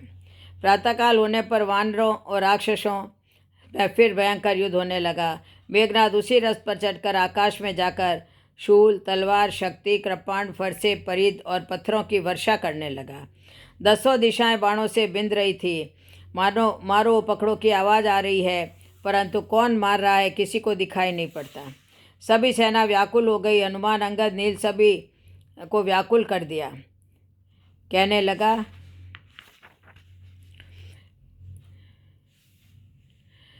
फिर उसने लक्ष्मण जी, सुग्रीव और विभीषण को बाणों से मारकर उनके शरीर को छलनी कर दिया। फिर वह श्री रघुनाथ जी से लड़ने लगा। वह जो बाण छोड़ता है वह सांप होकर लगते हैं। जो श्री राम स्वतंत्र, अनंत और निर्विकार है, वे खर के शत्रु लीला के नागपाश के बस में हो गए। मेघनाथ ने सारा कटक व्याकुल कर दिया। फिर प्रकट होकर दुर्वचन कहने लगा। जामवंत कहने लगे, रे दुष्ट, खड़ा रहे। मेघनाथ कहने लगा, मैंने तुझे बुढ़ा जानकर छोड़ दिया था, तो मुझे ही ललकार रहा है। ऐसा कहकर त्रिशूल से जामवान पर वार किया। जामवान ने उसी त्रिशूल को पकड़ करके मेघनाथ की छाती में मार दिया। लगते ही पृथ्वी पर गिर गया। फिर उसका पैर पकड़कर घुमाया और पृथ्वी पर दे मारा, परंतु वरदान के कारण मृत्यु नहीं हुई। जामवान जी ने उसे पैर पकड़कर लंका में फेंक दिया। रामा दल में नारद जी ने गरुड़ को तुरंत श्री राम के पास भेजा। पक्षीराज गरुड़ जी सब माया सर्पों के समूह को पकड़कर खा गए। तब सब वानरों के झुंड माया से रहित होकर हर्षित हुए।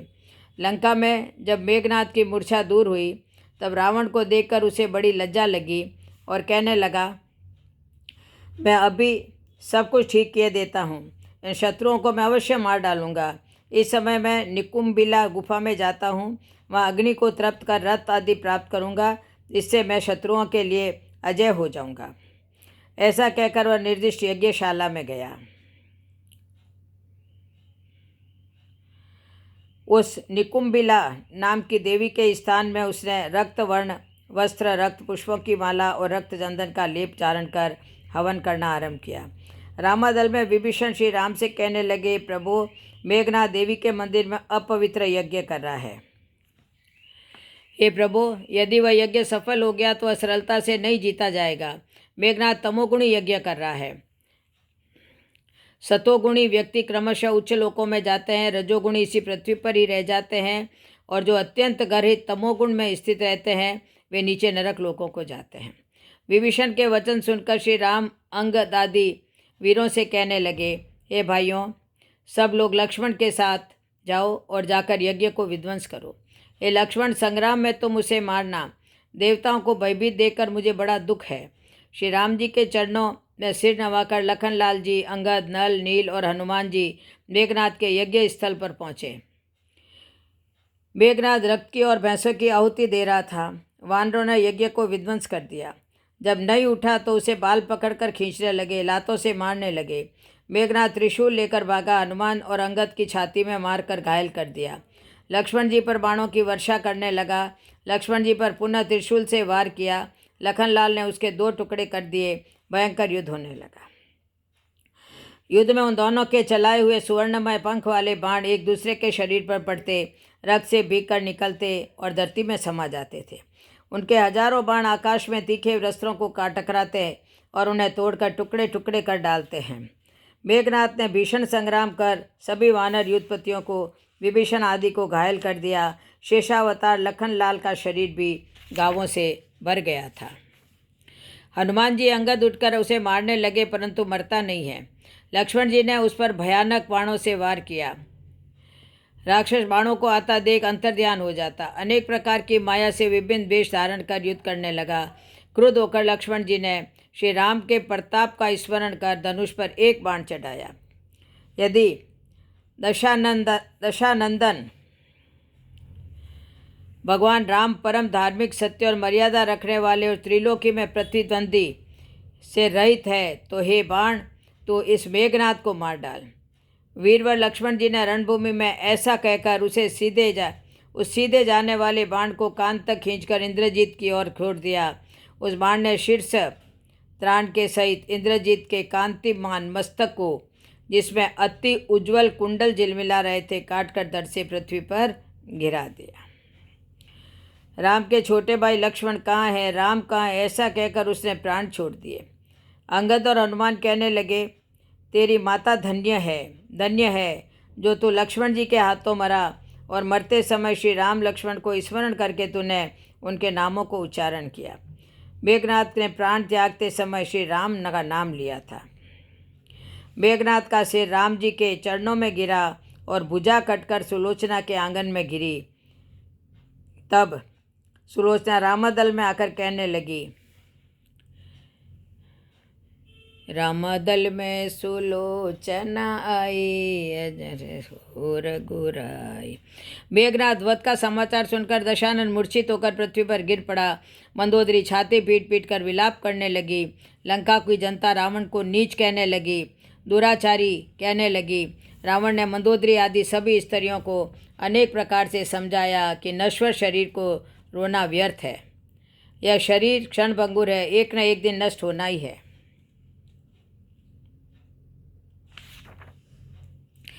रावण ने स्त्रियों को ज्ञान का उपदेश दिया। स्वयं नीच से यह बातें शुभ और पवित्र है। दूसरों को उपदेश देने में बहुत लोग बड़े कुशल होते हैं, परंतु स्वयं आचरण करने वाले कम ही होते हैं। दशानन ने राक्षस वीरों को संबोधित करते हुए कहा, हे वीरों, युद्ध क्षेत्र में जाने में जिनका मन भयभीत हो रहा है वह भी अपने घर को चला जाए। युद्ध में जाकर भागने में भलाई नहीं है। मैंने अपनी भुजाओं के बल पर बैर बढ़ाया है, मैं हूँ तब तक युद्ध करता रहूँगा। इस प्रकार कहकर तीव्रगामी रथ पर सवार होकर के राक्षसों को साथ लेकर युद्ध भूमि में पहुंच गया। अनेकों अपशकुन होने लगे, लेकिन अपनी भुजाओं के बल के घमंड से रावण उन्हें मान नहीं रहा है। राक्षस सेना बड़े वेग से चली आ रही है। आकाश में धूल छा गई है, हवा रुक गई है और पृथ्वी घबराने लगी। रावण कहने लगा, हे वीरों, इन वानरों को मशाल दो, मसल दो, मार दो। उधर वानर भी जय श्री राम की गर्जना करते हुए मारकाट करने लगे। राक्षस रावण की जय जयकार करते हुए युद्ध में मारकाट कर मचाने लगे। रावण को रथ पर और रघुवीर को बिना रथ के देखकर विभीषण अधीर हो गए। प्रेम अधिक होने से उनके मन में संदेह हो गया कि वे बिना रथ के रावण को कैसे जीत सकेंगे। श्री राम जी के चरणों की वंदना करके वे स्नेहपूर्वक कहने लगे, हे नाथ, न तो रथ है, न कवच है, न जूते ही हैं, रावण कैसे जीता जाएगा। श्री राम कहने लगे, विभीषण, विजय श्री दिलाने वाला रथ दूसरा है। ये विभीषण शौर्य और धैर्य रथ के पहिए हैं। सत्य और शील सदाचार ध्वजा और पताका है। बल, विवेक, दम, इंद्रियों का वश में होना और परोपकार, ये चार घोड़े हैं जो क्षमा, दया और समता रूपी डोरी के रथ में जोड़े हुए हैं। ईश्वर भजन ही उस रथ को चलाने वाला चतुर सारथी है। वैराग्य ढाल है और संतोष तलवार है। दान फरसा है, बुद्धि प्रचंड शक्ति है, श्रेष्ठ विज्ञान कठिन धनुष है।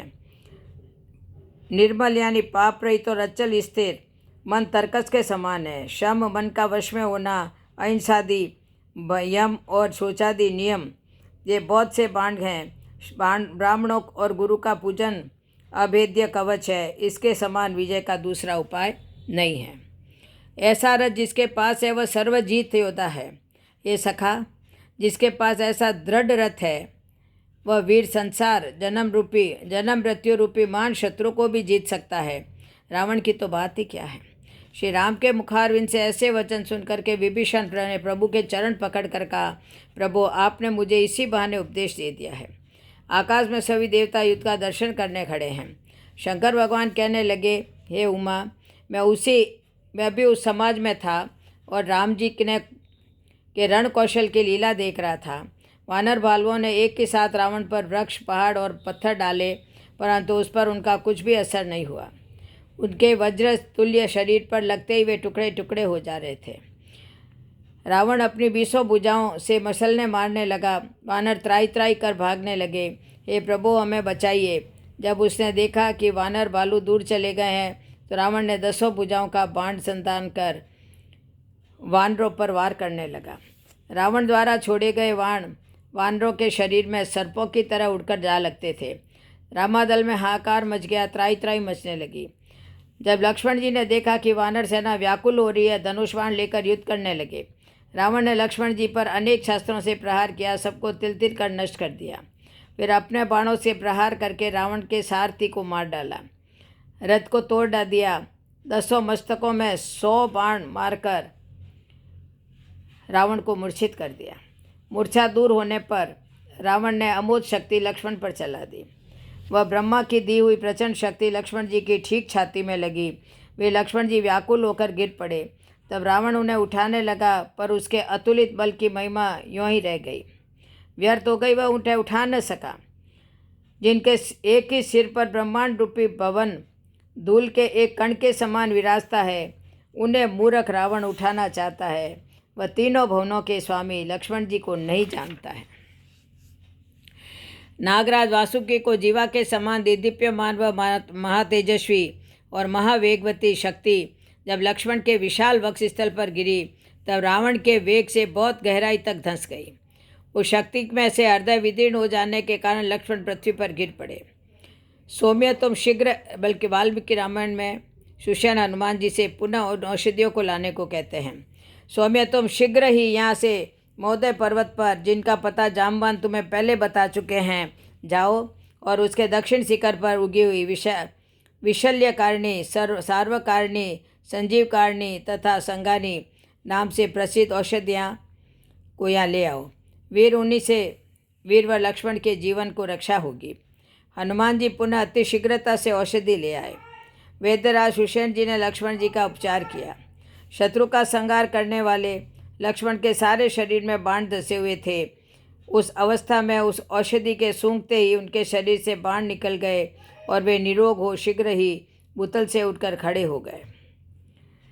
तदनंतर लक्ष्मण जी ने सिर रोष में भरकर रावण का परवाणों की बौछार करा दी। 100 बाण मारकर उसे मूर्छित कर दिया। रावण का हृदय विदीर्ण हो गया, पृथ्वी पर गिर पड़ा। सारथी दूसरे रथ पर डालकर लंका को ले गया। लंका में जब मूर्छा दूर हुई, तब शुक्राचार्य के पास जाकर कहने लगा और उन्हें नमस्कार कहने लगा और नमस्कार कर हाथ जोड़कर कहने लगा, भगवान राम ने समस्त राक्षसों युद्धों के सहित लंकापुरी नष्ट कर दी और जितने बड़े बड़े दैत्य और मेरे बंधु बांधव थे वे सभी मारे डाले। आप जैसे सद्गुरु के रहते हमें यह सब महान दुख देखना पड़ा। रावण के इस प्रकार प्रार्थना करने पर दैत्य गुरु शुक्राचार्य जी ने उससे कहा, हे दशानन, तुम जैसे हो सके वैसे किसी एकांत देश में हवन करो। यहाँ विभीषण ने सब खबर पाई और तुरंत जाकर श्री रघुनाथ जी को कह सुनाई कि हे नाथ, रावण एक यज्ञ कर रहा है, उसके सिद्ध होने पर वह अभागा सहज ही नहीं मरेगा। हे नाथ, रावण के यज्ञ को विध्वंस करने को वानर भालुओं को भेजो। प्रातःकाल होते ही रावण के यज्ञ को विध्वंस करने के लिए अंगद और हनुमान जी वानर वीरों के साथ लंका में प्रवेश कर गए। यज्ञ सामग्री को अपवित्र कर दिया। मंदोदरी आदि को केश पकड़ पकड़ कर घसीटने लगे। स्वास्थ्यरथ फिर भी नहीं उठ रहा है, लात घूंसों से मारने लगे। यज्ञ को विध्वंस देखकर रावण जीने की आशा त्याग कर वानर दल पर अनेक प्रकार के शस्त्र बरसाने लगा। कहने लगा, देवताओं ने श्री राम जी से विनती की, है प्रभु, अब इस रावण को शीघ्र ही मार दो। माता जानकी अत्यंत दुखी हो रही है। देवताओं के वचनों को सुनकर के श्री राम जी ने अपने धनुष बाण सुधारे। अपनी जटा जुट बांधकर कमर में फेंटा बांधकर शांग धनुष उठाने हाथ में लेकर निशाचरों के ऊपर बाणों की झड़ी लगा दी। बाण लगते ही राक्षस चित्कार करके चक्कर खाकर पृथ्वी पर गिर पड़ते हैं। डरपोकों को भय उपजाने वाली अत्यंत अपवित्र रक्त की नदी बह चली। दोनों दल उसके दोनों किनारे हैं। रथ रेत है और पहिए भंवर है। वह नदी बहुत भयावनी बह रही थी। हाथी, पैदल, घोड़े, गधे तथा अनेकों सवारियां थी, जिनकी गिनती कौन करे। नदी के जल जंतु है, बाण शक्ति और तोमर सरप है, धनुष तरंगे हैं और ढाल बहुत से कछुए हैं। रावण ने देखा, राक्षसों का संहार हो चुका है, मैं अकेला रह गया हूँ, अब माया रचकर युद्ध करूँगा। देवताओं ने प्रभु को समर भूमि में पैदल देख दुखी होकर इंद्र के रथ को लेकर मारताल को तुरंत भेज दिया। भगवान उस सुंदर रथ पर चढ़ गए। श्री राम को रथ पर सवार देख वानर हर्षित होकर दौड़ लगे। रावण ने सम्रांगण में ऐसी माया फैलाई कि वानर भालू आश्चर्य में पड़ गए। राक्षसों की सेना में राम लक्ष्मण ही दिखाई देने लगे। श्री राम ने एक बाण छोड़कर उस माया को हड़ लिया। वानर भालू हर्षित हो गए। श्री राम जी सभी से कहने लगे, हे वीरों, तुम युद्ध करते करते बहुत थक गए हो, अब मेरा और रावण का द्वंद्व युद्ध देखो। ऐसा कह करके विप्रों के चरणों में सिर नवाकर रथ आगे को चलाया। उसी समय रावण गरजता और ललकारता हुआ सामने दौड़ा। कहने लगा, अरे तपस्वी, आज तक तुमने खरदूषण, विराट, वाली और कुंभकर्ण आदि को मारा है। मैं उनके समान नहीं हूँ, मैं वह रावण हूँ जिसके यहाँ लोकपाल बंदीगृह पड़ गए हैं। श्री राम जी कहने लगे, युद्ध क्षेत्र में बकवाद न करो और अपना पुरुषार्थ दिखाओ। ये रावण, व्यर्थ का बकवाद करके अपने यश का नाश मत करो। क्षमा करना, तुम्हें नीति सुनाता हूँ। संसार में 3 प्रकार के पुरुष होते हैं, पाटल, आम और कटहल। एक गुलाब फूल ही देता है, आम फूल और फल दोनों देता है, और कटहल पर फल ही लगते हैं। इसी प्रकार के पुरुष भी 3 प्रकार के होते हैं। एक कहते हैं करते भी हैं, और तीसरे करते हैं वाणी से नहीं कहते हैं।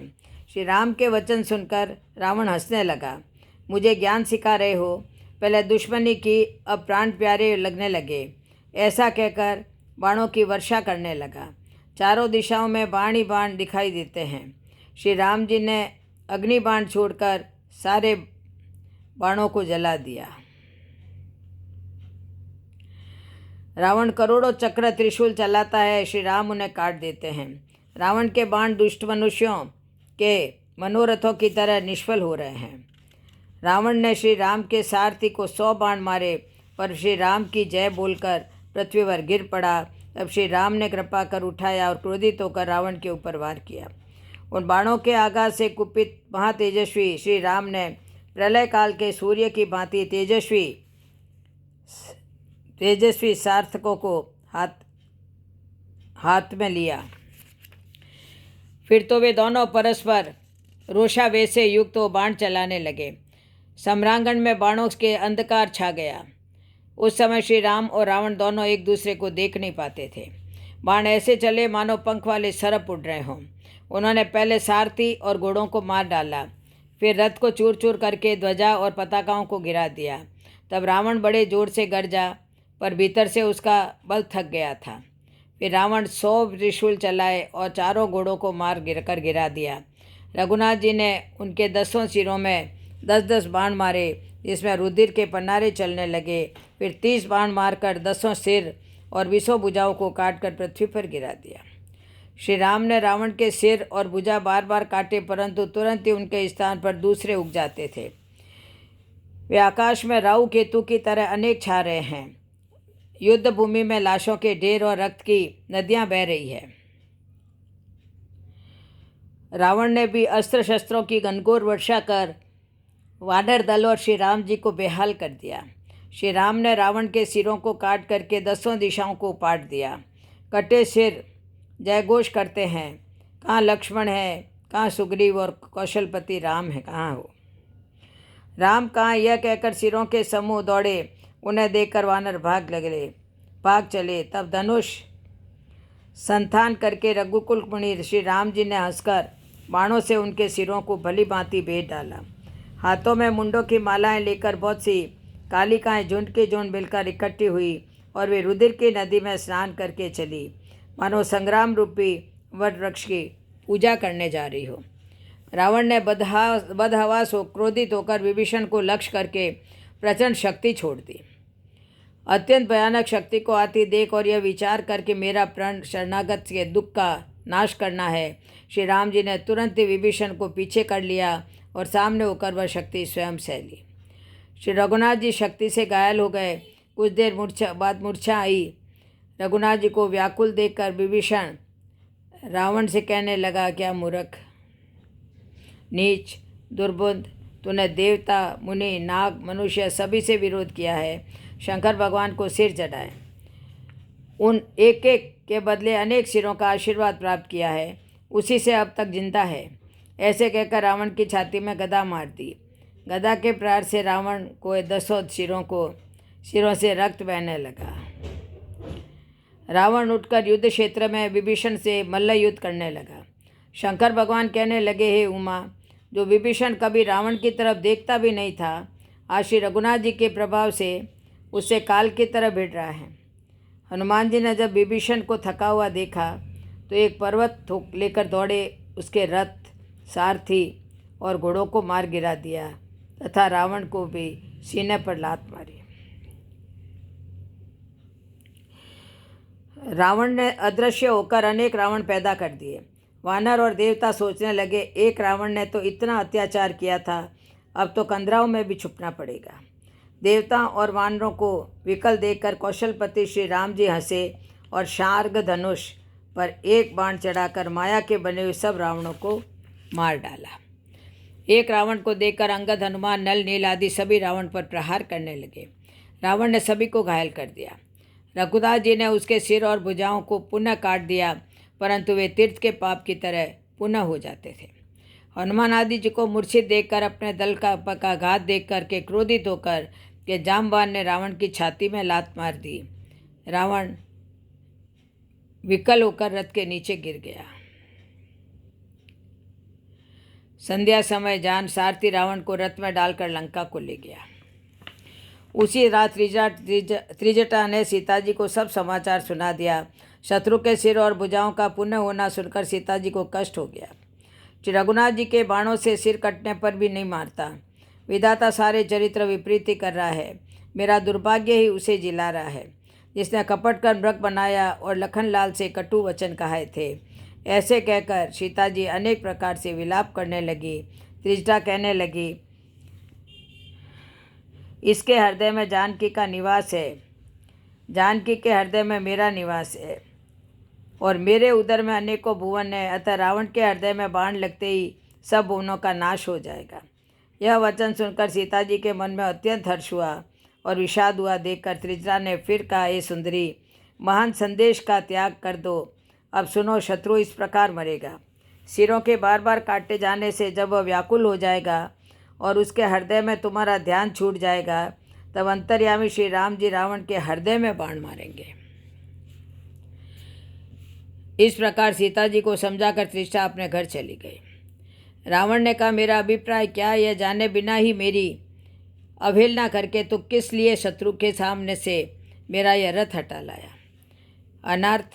अनार्य, आज तूने मेरे चिरकाल को से उपार्जित यश, पराक्रम, तेज और विश्वास पर पानी फिर दिया।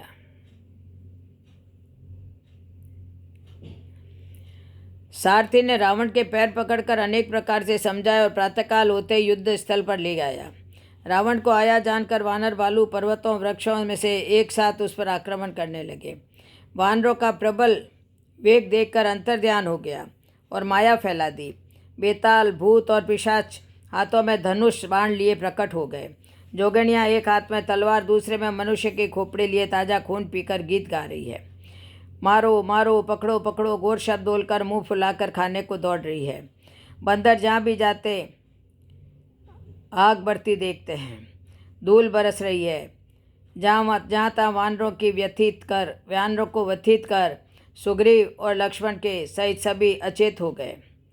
हाँ राम, हाँ रघुनाथ पुकारते हुए योद्धा हाथ मलकर पछता रहे हैं। रावण ने अनेक हनुमान प्रकट कर दिए, जो हाथों में पर्वत लेकर के श्री राम को घेर कर खड़े हैं। उनके बीच में कौशल राज का सुंदर श्याम शरीर ऐसी शोभा पा रहा है मानो ऊंचे तमाल वृक्ष के लिए अनेक इंद्रधनुषों की श्रेष्ठ बाढ़ बनाई गई हो। प्रभु को देखकर देवता हर्ष और विषाद युक्त हृदय से जय जय जय बोल रहे हैं। जब श्री रघुवीर ने क्रोध करके एक ही बाण में निमेष मात्र में ही रावण की सारी माया हर ली। श्री राम द्वारा सिर काटने पर जब रावण नहीं मरता है तो अजीब बात थी। श्री राम और रावण एक दूसरे के वध से प्रयत्न में लगे हुए हैं। वे दोनों वीर बड़े भयानक जान पड़ते हैं। उन दोनों के सारथी कभी रथ को चक्कर काटते हुए ले जाते, कभी सीधे मार्ग से दौड़ाते और कभी आगे की ओर बढ़कर पीछे की ओर लौटते। इस तरह वे दोनों अपने रथ को हाँकने में विविध प्रकार से के ज्ञान का परिचय देने लगे। श्री राम थककर विभीषण की ओर देखने लगे। उनके पास खड़े हुए विभीषण ने कहा, भगवान, ब्रह्मा जी ने इस एक वर दिया था। उन्होंने कहा था कि इसकी भुजाएं और सिर बारंबार काट दिए जाने पर वे फिर तुरंत नए उत्पन्न हो जाएंगे। इसलिए नाभि देश में कुंडलाकार से अमृत रखा हुआ है, उसे आप आग्नेय शास्त्र से सुखा डालिए, तभी इसकी मृत्यु हो जाएगी। विभीषण के वचन सुनकर शीघ्र पराक्रमी भगवान राम ने अपने धनुष पर आग्नेय शास्त्र चढ़ाकर उस राक्षस की नाभि में मारा और फिर महाबली रघुनाथ जी ने क्रोधित होकर उसके सिर और भुजाएं काट डाली। एक बाण ने नाभि के अमृत कुंड को सोख लिया, दूसरे 30 बाण कोप करके उसके सिरों और भुजाओं में लगे। बाण सिरों और भुजाओं को लेकर चले। सिरों और भुजाओं के से रहित धड़ पृथ्वी पर नाचने लगा। मरते समय रावण श्री राम से कहने लगा कि हे राम, अपने जीते जी जाने न दिया लंका में राम तुम्हारे को, जा रहा तुम्हारे आगे ही देखो मैं धाम तुम्हारे को। तो श्री राम जी ने उसके धड़ के 2 टुकड़े कर दिए। श्री राम के बाण सिर और भुजाओं को महारानी मंदोदरी के आगे रखकर श्री राम के ही पास आ गए। सम्रांगण में देवता लोग जय जयकार करते हुए पुष्पों की वर्षा करने लगे। श्री रघुनाथ जी ने कृपा दृष्टि की वर्षा करके देवताओं को अभय कर दिया। देवता जय जयकार करते हुए स्वर्ग को चले गए। दशग्रीव के सिरों को देखकर के मंदोदरी मूर्छित होकर के पृथ्वी पर गिर पड़ी। इस तरह रोती हुई दौड़ी और मंदोदरी को उठाकर रावण के सिरों के पास लाई। मंदोदरी रावण के प्रताप को बखान कर रोने लगी, कहने लगी, हे स्वामी, आपकी शक्ति के आगे पृथ्वी कांपती रहती थी। अग्नि, चंद्र और सूर्य तुम्हारे सामने तेजहीन थे। शेष और कच्छप भी आपके भार को नहीं सह सकते थे। आपका वह शरीर आज धूल में पड़ा है। वरुण, कुबेर, इंद्र, वायु, इनमें से किसी ने भी रण में तुम्हारे सामने धैर्य धारण नहीं किया। हे स्वामी, तुमने अपने भुजबल के से काल और यमराज को भी जीत लिया था। वहीं तुम आज अनाथ की तरह पड़े हो। इस प्रकार अपने पति देवता रावण को धरती पर मरकर गिरता देख के सब के सब आर्त भाव से उसे पुकारने लगी और शोक के कारण नाना प्रकार से विलाप करने लगे। वे बोली, हाय, जिन्होंने यमराज और इंद्र को भी भयभीत कर रखा था। राजाधिराज कुबेर का पुष्पक विमान छीन लिया था तथा गंधर्वों, ऋषियों और महामनुष्यों देवताओं को भी रणभूमि में भय प्रदान किया था। वे ही हमारे प्राणनाथ आज इस सम्रांगण में मारे जाकर सदा के लिए सो गए हैं। ये स्वामी, काल के वशीभूत होकर आपने भगवान को मनुष्य समझा। ओहो नाथ, श्री रघुनाथ जी के समान कृपा कर समुद्र दूसरा कोई नहीं है। जिन भगवान ने तुमको यह गति दी तो योगी समाज को भी दुर्लभ है। आंखें पसार कर दुखिया ने प्राणेश्वर के तन को देखा, लोहू से लथपथ छिन्न बिन अपने जीवन धन को देखा। यदि न्यायाधीश कहते हो तो करो न नारी को विधवा, अन्यथा कहेगी अन्यायी तुमसे उपकारों को विधवा। विभीषण दशानन की दशा देखकर विहल होकर रोने लगा। वे वीरवर, आज तुम्हारे ऊपर वही संकट आकर पड़ा है जिसके लिए मैंने तुम्हें पहले से ही आगाह कर दिया था, किंतु उस समय काम और मोह के वशीभूत होने के कारण तुम्हें मेरी बातें अच्छी नहीं लगी थी। अहंकार के कारण न तो प्रस्थ ने, न इंद्रजीत ने, न दूसरे लोगों ने, न अतिरथी कुंभकर्ण ने, न अतिकायते काय ने, न नरांतक ने और न स्वयं तुमने ही मेरी बातों को अधिक महत्व दिया था। उसी का फल यह सामने आया है। उन्होंने भाई की दशा देखकर दुख किया। तब प्रभु श्री राम जी ने छोटे भाई को आज्ञा दी कि जाकर विभीषण को धैर्य बंधाओ। लक्ष्मण जी ने उन्हें बहुत प्रकार से समझाया। तब विभीषण प्रभु के पास लौट आए।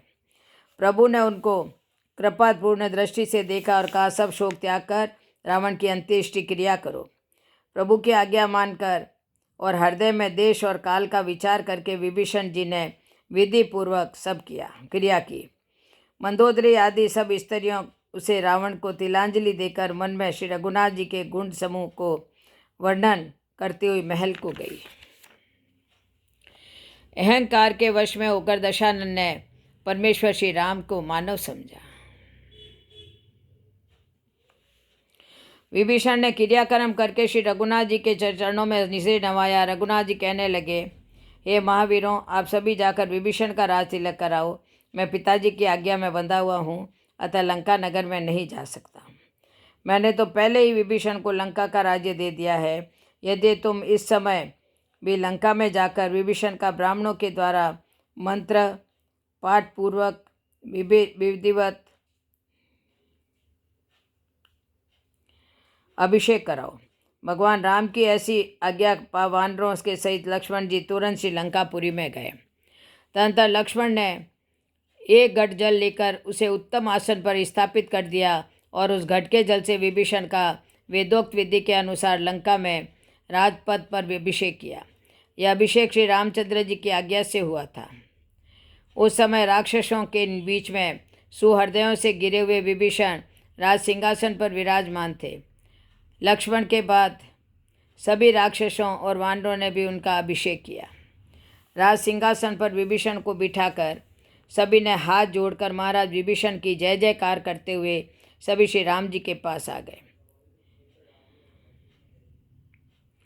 विभीषण महाराज ने श्री रघुनाथ जी और लक्ष्मण जी का अभिवादन किया।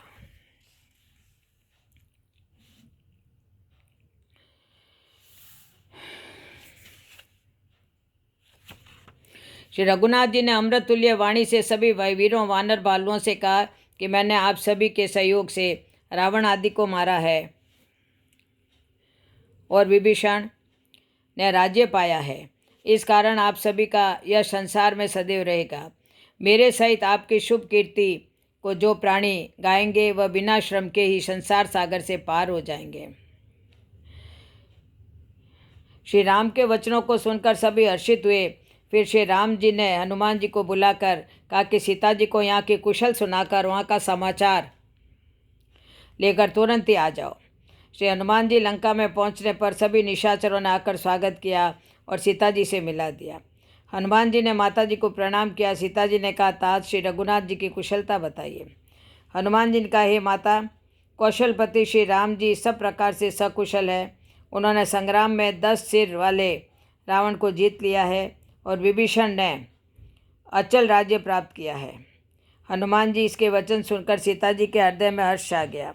सीता जी हनुमान जी से कहने लगी, है तात, मैं तुझे क्या दूँ, इस समाचार के समान तीनों लोकों में कुछ भी नहीं है। हनुमान जी कहने लगे, माता, आज शत्रु संहार कर श्री राम लक्ष्मण सकुशल है। मैंने सारे संसार का राज्य पा लिया है। मात, मैं शत्रु के नष्ट होने पर स्वस्थ चित्त से विराजमान विजयशाली श्री राम का दर्शन करता हूँ। यह मेरे लिए नाना प्रकार की रत्न राशि और देव राज्य से भी बढ़कर है। उनके ये वचन सुनकर मिथिलेश कुमारी ने मारुति से कहा, ये सौम्य, जितने शुभ गुण हैं वे सब तुम्ही में वर्तमान हैं। सीता जी ने हनुमान की प्रशंसा करने लगी।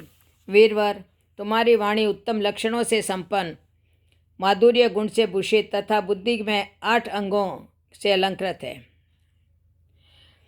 ऐसी वाणी केवल तुम ही बोल सकते हो।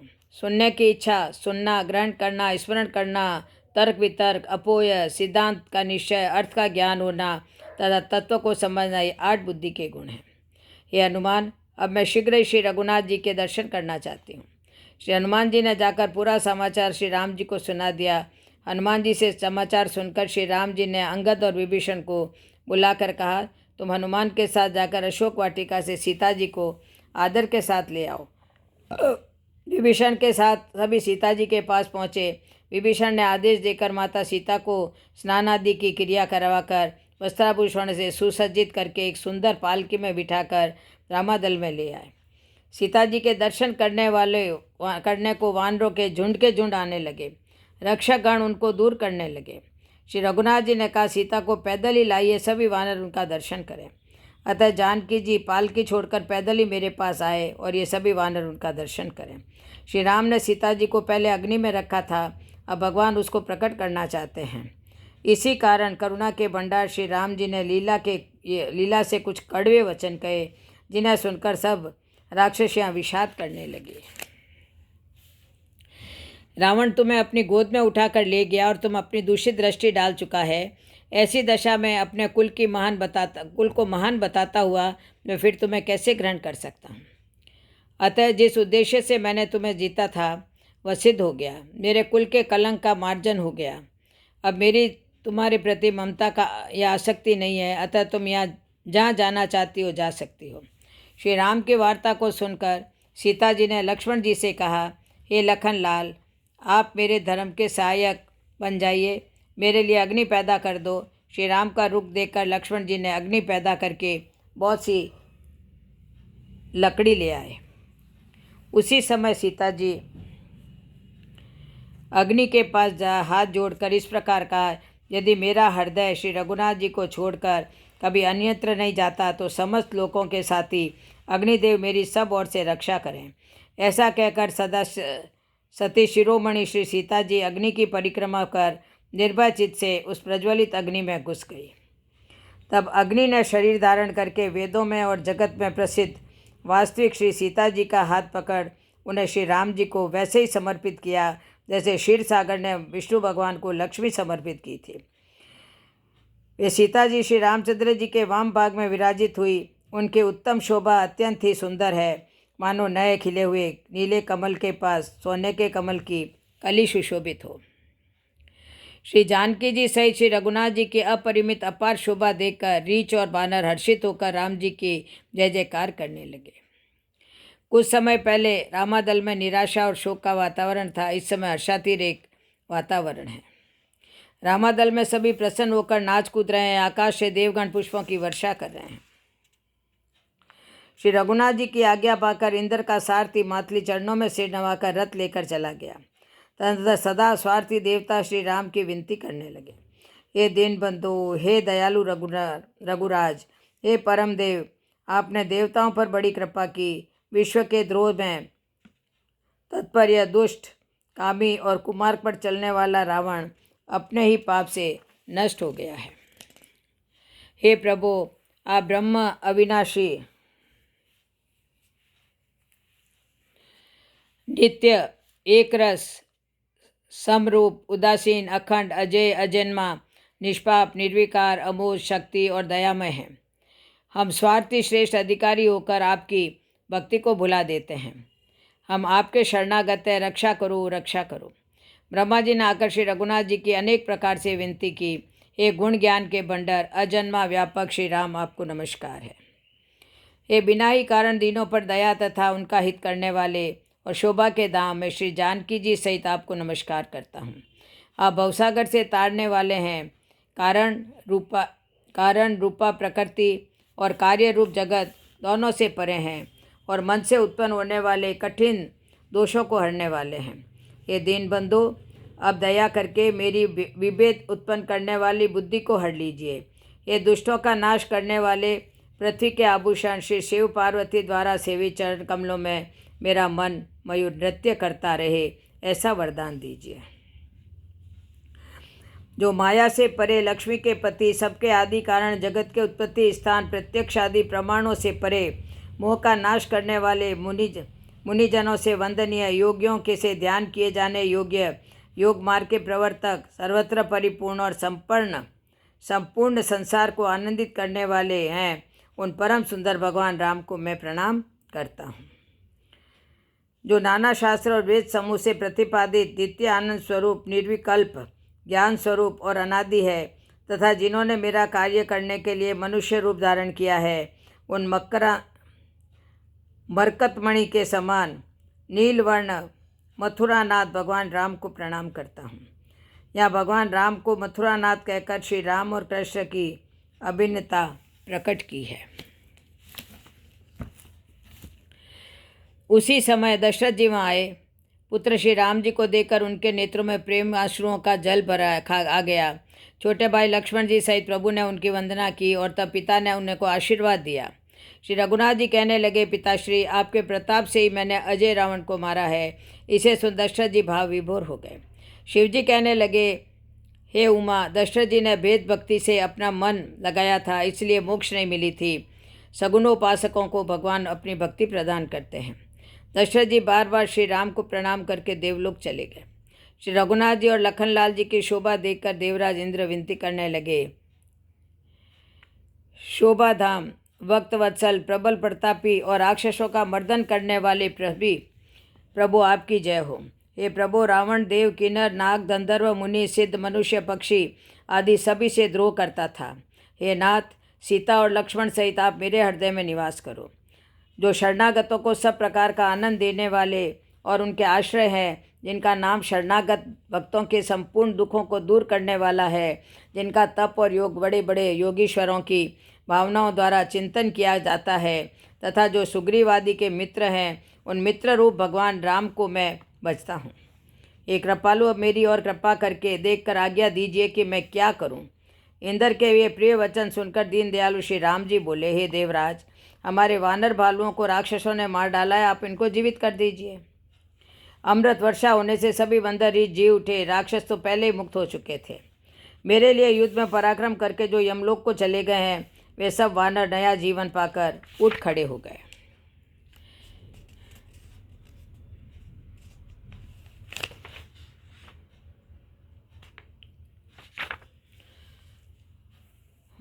जो वानर मेरे लिए अपने स्त्री पुत्रों से बिछुड़ गए हैं, उन सबको मैं प्रसन्नचित देखना चाहता हूँ। देवता पुरुषों की वर्षा करके अपने अपने विमानों पर चढ़कर चले गए।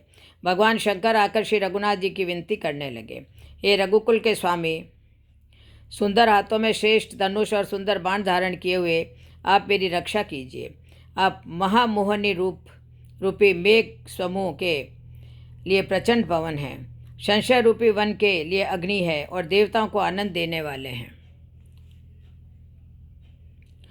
हे प्रभु, आप सगुण, निर्गुण, काम, क्रोध, लोभ, मोह रूपी हाथियों को मारने को सिंह के समान हैं।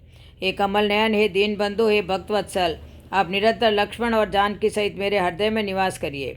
हे प्रभु, अब जब आपका अयोध्या में राज तिलक होगा, तभी आपकी उदार लीला देखने आऊँगा।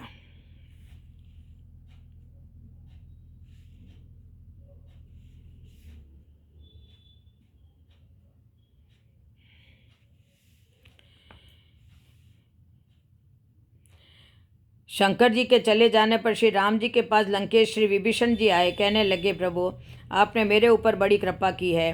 अब आप मेरे घर को चलकर पवित्र कर दीजिए और खजाने को देख करके सभी वानर भालुओं को धन संपत्ति देकर प्रसन्न कीजिए। सब प्रकार से मुझे अपना कर मुझे साथ लेकर के अयोध्यापुरी को पधारिए।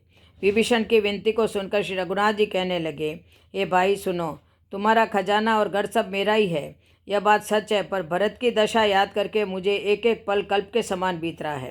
अयोध्या में भरत तपस्वी के वेश में खुले शरीर में मेरा चिंतन भजन कर रहा है। ये विभीषण जी, यदि मैं अवधि बीतने पर अयोध्या जाऊंगा तो भरत को जिंदा नहीं पाऊंगा। मेरे लिए तो इस समय सत्य का आश्रय लेने वाले धर्मात्मा महाबाहु भरत बहुत कष्ट सह रहे हैं। वे सुकुमार हैं और सुख पाने के योग्य हैं। उन धर्मपरायण केकई कुमार भरत से मिले बिना न तो मुझे स्नान अच्छा लगता है, न वस्त्र और न आभूषणों को धारण करना ही अच्छा लगता है। विभीषण द्वारा पुनः कहने पर मेरा भाई भरत और सुकुमार मेरा भक्त है। वह जटावल्कल धारण किए भगवान नाम में तत्पर हुआ मेरी बाट देखता होगा। उससे मिले बिना मैं कैसे स्नान अथवा वस्त्राभूषण धारण कर सकता हूँ। अतः अब तुम शीघ्र ही सुग्रीवादी वानरों का ही विशेष सत्कार कर दो। इन वानरों वीरों का सत्कार होने से मेरा ही सत्कार होगा, इसमें संदेह नहीं है। श्री राम जी ने फिर कहा, हे विभीषण, तुम कल्प भर राज्य करना, मन में मेरा निरंतर स्मरण करते रहना, फिर तुम मेरे उस धाम को पा जाओगे जहाँ सब संत जाते हैं। विभीषण जी ने लंका जाकर मणियों, रत्नों और बहुमूल्य वस्त्रों से विमान भर कर श्री राम के पास लाकर रख दिया। रामचंद्र जी के आदेश से नभ पर जाई विभीषण तबही, बरसी लिए वनी अंबर सबही। ये सभी वानर इस समय अपना काम पूरा कर चुके हैं, अतः इन्हें रतन और धन आदि देकर तुम इनके कर्म को सफल करो। तुम कृतज्ञ होकर जब इनका इस प्रकार सम्मान और अभिनंदन करोगे तब ये वानर युद्धपति बहुत संतुष्ट होंगे। ऐसा करने से सब लोग यह जानेंगे कि विभीषण उचित अवसर पर धन का त्याग एवं दान करते हैं, यथा समय न्यायोचित रीति से धन और रत्न आदि का संग्रह करते रहते हैं, दयालु है और जितेंद्रिय है, इसलिए तुम्हें ऐसा करने के लिए मैं समझा रहा हूँ। भालुओं और वानरों के कपड़े गहने पाए और उन्हें पहन पहन कर वे रघुनाथ जी के पास आए। अनेक जातियों के वानरों को देखकर कौशलपति श्री राम बार बार हंस रहे हैं। रघुनाथ जी कहने लगे, भाइयों, तुम्हारे ही बल से मैंने रावण को मारा है और विभीषण का तिलक किया है। अब आप सभी अपने अपने घर जाकर मेरा स्मरण करते हुए किसी से भयभीत मत होना। विभीषण द्वारा उपलब्ध पुष्पक विमान में सवार होकर श्री राम ने देखा कि वानरराज सुग्रीव, नील, जाम्बवान, नल, हनुमान जी और विभीषण भी सभी पलक मारना छोड़कर एक टकटकी लगा करके रघुनाथ जी की तरफ देख रहे हैं। मित्रों, यह तो मेरे लिए प्रिय से प्रिय बात होगी, पर प्रिय वस्तु का लाभ होगा यदि मैं आप सभी सहृदयों के साथ अयोध्यापुरी को चल सकूं। इससे मुझे बड़ी प्रसन्नता प्राप्त होगी। सुग्रीव, तुम सब वानरों के साथ शीघ्र इस विमान पर चढ़ जाओ। राक्षस राज विभीषण, तुम भी मंत्रियों के साथ विमान पर आरूढ़ हो जाओ। तब वानरों सहित सुग्रीव और मंत्रियों सहित विभीषण बड़ी प्रसन्नता के साथ उस दिव्य पुष्पक विमान पर चढ़ गए। श्री रघुनाथ जी अपने साथ सभी को विमान में बिठाकर उत्तर दिशा की तरफ चलने लगे। विमान के उच्च सिंहासन पर श्री राम माता जानकी सहित विराजमान हैं। शीतल मंद सुगंध हवा चल रही है, सुंदर सगुन हो रहे हैं। श्री राम सीता जी को दिखाने लगे, यहाँ हनुमान और अंगद द्वारा मारे गए राक्षस पड़े हैं। इस स्थान पर रावण और कुंभकर्ण को मार गिराया गया था। अनेक दैत्यों और मेघनाथ को यहाँ लक्ष्मण ने मारा था। मैंने यहाँ पुल बंधवाया और सुखधाम शिवजी ने की स्थापना की। तदंतर कृपा निदान श्री राम जी ने सीता जी सहित रामेश्वर महादेव को प्रणाम किया। जहाँ जहाँ श्री राम ने वनोवास के समय विश्राम किया था, उन सभी स्थानों को सीता जी को दिखाया। दंडकारण्य में अगस्त्य आदि सभी के आश्रमों पर गए, सबसे आशीर्वाद पाकर के चित्रकूट आकर सभी मुनियों को संतोष करके यमुना दर्शन किए। मिथिलेश कुमार, यह विचित्र काननों से सुशोभित रमणीय यमुना नदी दिखाई देती है और यह शोभाशाली भारद्वाज आश्रम दृष्टिगोचर हो रहा है। यह पुण्य सलीला त्रिपता गंगा नदी दिख रही है, जिनके तट पर नाना प्रकार के पक्षी कलरव करते हैं और द्विजवृंद पुण्य कर्मों से रत है। इनके तटवर्ती वन के वृक्ष सुंदर फूलों से भरे हुए हैं। यह श्रृंगवेरपुर है, जहाँ मेरा मित्र ग्रह रहता है। सीते, यह यूप मालाओं से अलंकृत सरयू दिखाई देती है, जिसके तट पर मेरे पिताजी की राजधानी है। विदे नंदिनी, तुम वनवास के बाद फिर लौटकर अयोध्या को आई हो, इसलिए इस पुरी को प्रणाम करो। श्री रघुनाथ जी हनुमान जी से कहने लगे, आप ब्रह्मचारी के वेश में जाकर भरत जी को हमारी कुशल सुनाओ और भरत जी को समाचार लेकर हमारे पास आ जाओ। भरत से सीता हरण, सीता की खोज, समुद्र पर सेतु निर्माण, मेघनाथ, रावण वध, महादेव की कृपा से पिताजी का दर्शन होने का समाचार भी सुना देना। कहना कि रामचंद्र जी समस्त शत्रुओं को मारकर सफल मनोरथ हो स्त्री और लक्ष्मण के सहित रीछ और वानरों के साथ आ रहे हैं। यह सब वृत्तांत उन्हें सुनाकर और भरत जी को सभी चेष्टाओं का पता लगाकर शीघ्र ही मेरे पास लौट आओ। सौम्य, फिर भरत से यह भी निवेदन करना कि श्री राम शत्रुओं को जीतकर परम उत्तम यश पाकर सफल मनोरथ हो। राक्षस राज विभीषण, वानर राज से सुग्रीव तथा अपने अन्य महाबली मित्रों के साथ आ रहे हैं और प्रयाग तक आ पहुँचे हैं।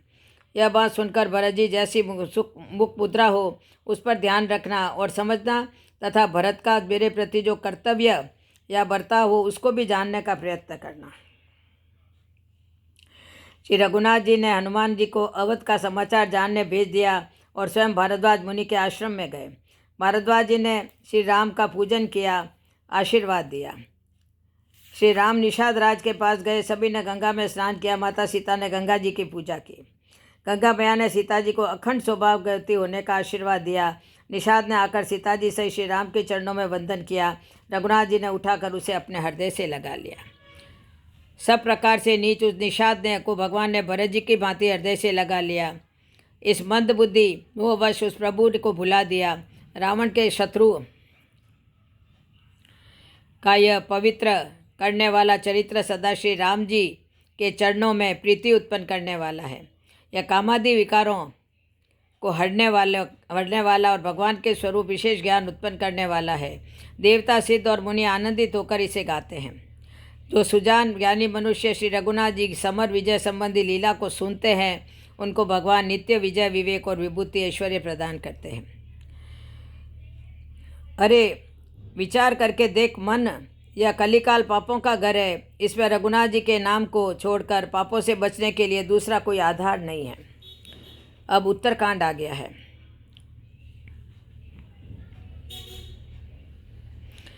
वंदना के प्रथम श्लोक में पुष्पक विमान में सवार श्री रघुनाथ जी सीता जी के सहित वानर समूह से युक्त लखन द्वारा सेवित श्री राम की वंदना करते हैं। कौशलपुरी श्री के स्वामी श्री रामचंद्र जी के सुंदर और कोमल दोनों चरण कमल ब्रह्मा जी और शिव जी के द्वारा वंदित है। श्री जानकी जी के कर कमलों में दुलराए हुए हैं और चिंतन करने वाले के मन रूपी भौरे के रूप में नित्य सत्संगी है। अर्थात चिंतन करने वालों का मन रूपी भ्रमर सदा उन चरण कमलों में बसा रहता है।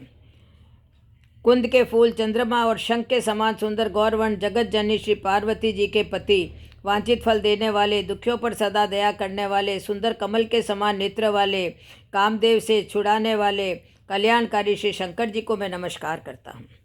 श्री राम जी के 14 वर्ष का एक दिन वनवास का एक दिन ही शेष रहने पर अयोध्यावासी अधीर हो रहे हैं कि श्री राम क्यों नहीं आए हैं।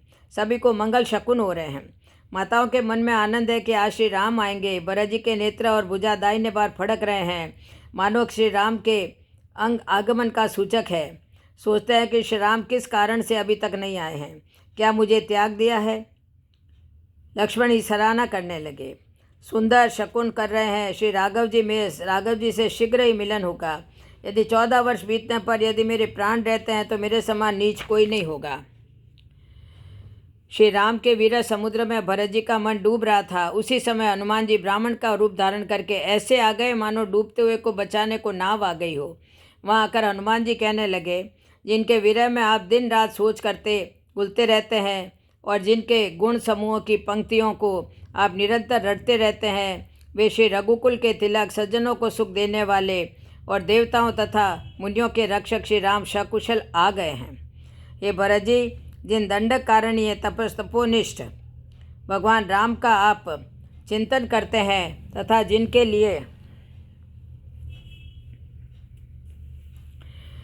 लिए आप इतना अनुताप करते हैं, उन ककुत्स नंदन राम ने तुम्हें अपनी कुशल कहला भेजी है। भगवान श्री राम रावण को मारकर मिथिलेश कुमारी को वापस लिए सफल मनोरथ हो अपने महाबली मित्रों के साथ आ रहे हैं। उनके साथ महातेजस्वी लक्ष्मण और यशस्विनी विदेह राजकुमारी सीता भी है। जैसे देवराज इंद्र के साथ शची शोभा पाती है, उसी प्रकार श्री राम के साथ तुरंत काम सीता जी शोभित हो रही है। हमारे प्रभु आ रहे हैं। भरत जी कहने लगे, आप कौन हैं? हनुमान जी कहने लगे, मेरा नाम हनुमान है, मैं श्री रघुनाथ जी का दास हूँ। इन संदेश के समान इस बदले में देने लायक पदार्थ जगत में कुछ भी नहीं है। मैंने यह विचार कर देख लिया है। ये तात मैं तुमसे किसी प्रकार की ऊऋण नहीं हो सकता। अब मुझे प्रभु का चरित्र सुनाओ। तो हनुमान जी ने रघुनाथ जी के चरित्र अद्योपांत सुना दिए। भरत जी के चरणों में सिर रखकर श्री राम के पास जाकर के अयोध्या का भरत समाचार, सारा समाचार सुना दिया। श्री रघुनाथ जी पुष्पक विमान पर चढ़कर चल दिए। भरत जी ने गुरु जी को श्री राम जी के आगमन का समाचार सुनाकर फिर राजमहल में भी सूचना दी। खबर सुनते ही सब माताएं उठ दौड़ी। भरत जी ने प्रभु की कुशल कहकर सबको समझाया। नगर निवासियों ने यह समाचार पाया तो स्त्री पुरुष सभी हर्षित होकर दौड़े। दही, दूध, फल, गौरीचन, फूल, नवीन तुलसी दल आदि वस्तुएं सोने के थालों में भर भर कर सौभाग्यवती स्त्रियाँ गाती हुई चली। जो जैसे है वैसे की वैसे उसी दशा में दौड़ रहे हैं। बालकों और बुढ़ों को कोई नहीं साथ नहीं ला रहा है। श्री रघुनाथ जी का आना जानकर अयोध्या मंगलमय हो गई। शीतल मंद सुगंध हवा चल रही है।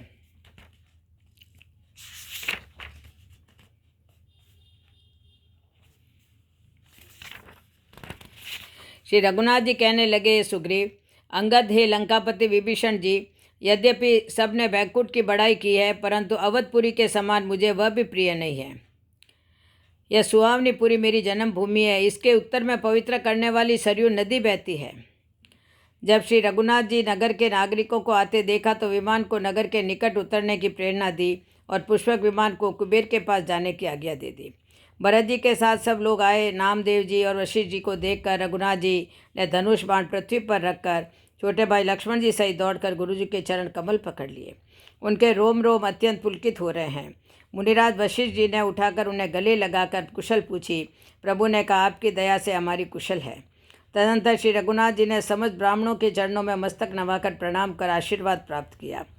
भरत जी ने श्री रघुनाथ जी के चरणों में, जिन्हें शिव, ब्रह्मा जी, देवता और मुनि भी प्रणाम करते हैं, वंदन किया। पृथ्वी पर से उठते ही नहीं है। प्रभु ने जबरदस्ती उठाकर हृदय से लगा लिया। कृपा निदान श्री राम जी भरत जी से कुशल पूछते हैं, परंतु आनंदवश भरत जी के मुख से वचन शीघ्र नहीं निकलते। शिव जी कहते हैं, हे पार्वती सुनो, वह सुख जो उस समय भरत जी को मिल रहा था वचन और मन से परे हैं। उसे वही जानता है जो उसे पाता है। भरत जी ने कहा, हे कौशलनाथ, आपने अर्थ दुखी जानकर दास को दर्शन दिए, इससे अब कुशल है। विरह समुद्र में डूबते हुए मुझे कृपा निदान ने हाथ पकड़कर बचा लिया। इसके बाद प्रभु श्री राम प्रसन्न होकर शत्रुजी धन से मिले। भरत जी और लक्ष्मण जी दोनों भाई प्रेम से मिले। श्री लक्ष्मण और शत्रुघ्न जी दोनों मिलकर प्रसन्न हुए। माता सीता जी के चरणों में भरत जी और शत्रुघ्न जी ने सिर नवाकर प्रणाम कर सुखी हुए। अवधपुरवासी बंता को मिलने को उत्सुक देख श्री राम ने एक चमत्कार किया। उसी समय कृपालु श्री राम जी असंख्य रूपों में प्रकट हो गए और सबसे एक साथ ही यथा योग्य मिले। श्री रघुवीर ने कृपा की दृष्टि को देखकर सब नर नारियों को शोक से रहित कर दिया। शंकर भगवान कहने लगे, हे उमा, श्री राम जी क्षण मात्र में सारी जनता से मिल गए, लेकिन यह रहस्य कोई नहीं जान पाया। कौशल्या आदि माताएं ऐसी भाग्यकर आई जैसे हाल ब्याह गाय अपने बछड़े के लिए दौड़ती है। मानो नई ब्याही हुई गौएं अपने छोटे बछड़ों को घर पर छोड़कर परवश होकर वन में चढ़ने गई हो, और दिन का अंत होने पर बछड़ों से मिलने के लिए हुंकार करके थन से दूध गिराती हुई नगर की ओर दौड़ी हो। प्रभु ने अत्यंत प्रेम से सब माताओं से मिलकर उनसे बहुत प्रकार से के कोमल वचन कहे। वियोग से उत्पन्न भयानक विपत्ति दूर हो गई और सब ने अगणित सुख और हर्ष प्राप्त किए। सुमित्रा जी ने अपने पुत्र लक्ष्मण को श्री राम का प्रेमी जानकर मिली। श्री राम जी से मिलते समय कैकेयी मन में बहुत सकुचाई। मिलते समय कैकेयी नजर न मिला सकी। सीता जी ने सभी सासुओं का चरण वंदन कर आशीर्वाद प्राप्त किया। माता कौशल्या श्री रघुनाथ जी को बार बार निहार रही है और अनेक प्रकार की न्यौछावर कर रही है। सभी वानर वीर मनुष्य शरीर धारण कर अवध में आनंद ले रहे हैं। श्री रघुनाथ जी ने सब सखाओं को बुलाया और सबको सिखाया कि मुनि के चरणों में लगो। ये गुरु वशिष्ठ जी हमारे कुल भर के पूज्य हैं। इन्हीं की कृपा से रण में राक्षस मारे गए हैं। गुरु जी से कहने लगे, गुरुदेव, इन्हीं के सहयोग से विजय श्री प्राप्त की है। ये सभी सखा मुझे भरत से भी अधिक प्रिय है। श्री राम के वचनों को सुनकर सभी सखा हर्षित होकर माता कौशल्या जी के चरणों में वंदन कर उनसे आशीर्वाद पाया। श्री राम ने कैकेयी को लजाते हुए जानकर उन्हीं के घर पर सबसे प्रथम जाकर उनको सब प्रकार से समझाया। तदनंतर धर्मज्ञ भरत ने स्वयं ही श्री राम की ये चरण पादुकाएं लेकर उन महाराज के चरणों में पहना दी और हाथ जोड़कर उस समय उनसे कहा, प्रभु, मेरे पास धरोहर के रूप में रखा हुआ आपका यह सारा राज्य आज मैंने आपके श्री चरणों में लौटा दिया। आज मेरा जन्म सफल हो गया, मेरा मनोरथ पूरा हुआ। जो अयोध्या नरेश आप श्री राम को पुनः अयोध्या में लौटा हुआ देख रहा हूँ। गुरुदेव वशिष्ठ जी ने ब्राह्मणों को बुलाकर कहा, राम के राज तिलक का समय आ चुका है। आप सब ब्राह्मण हर्षित होकर आज्ञा दीजिए, जिसमें श्री रामचंद्र जी सिंहासन पर विराजमान हो। वशिष्ठ मुनि के सुहावने वचन सुनते ही सब ब्राह्मणों को बहुत ही अच्छे लगे। वशिष्ठ जी ने सुमंत्र जी को भी सभी प्रकार की तैयारी करने की आज्ञा दे दी। श्री राम जी के महल में माताएं लंका के समाचार पूछने लगी। वशिष्ठ जी के आदेशानुसार सुमंत जी ने सभी तैयारी पूर्ण कर दी और जहाँ तहाँ सूचना देने वाले दूतों को भेजकर मांगलिक वस्तुएं मंगाकर फिर हर्ष के साथ आकर वशिष्ठ जी के चरणों में सिर नवाया। श्री रघुनाथ जी को अवध में आया जानकर सभी जन हर्षित होकर विविध वाद्यों में संगीतमय नृत्य गान कर रहे हैं। सभी आनंद मना रहे हैं, सभी खुशियां मना रहे हैं। बोलो जय श्री राम, जय जय श्री राम, जय जय श्री राम, जय जय श्री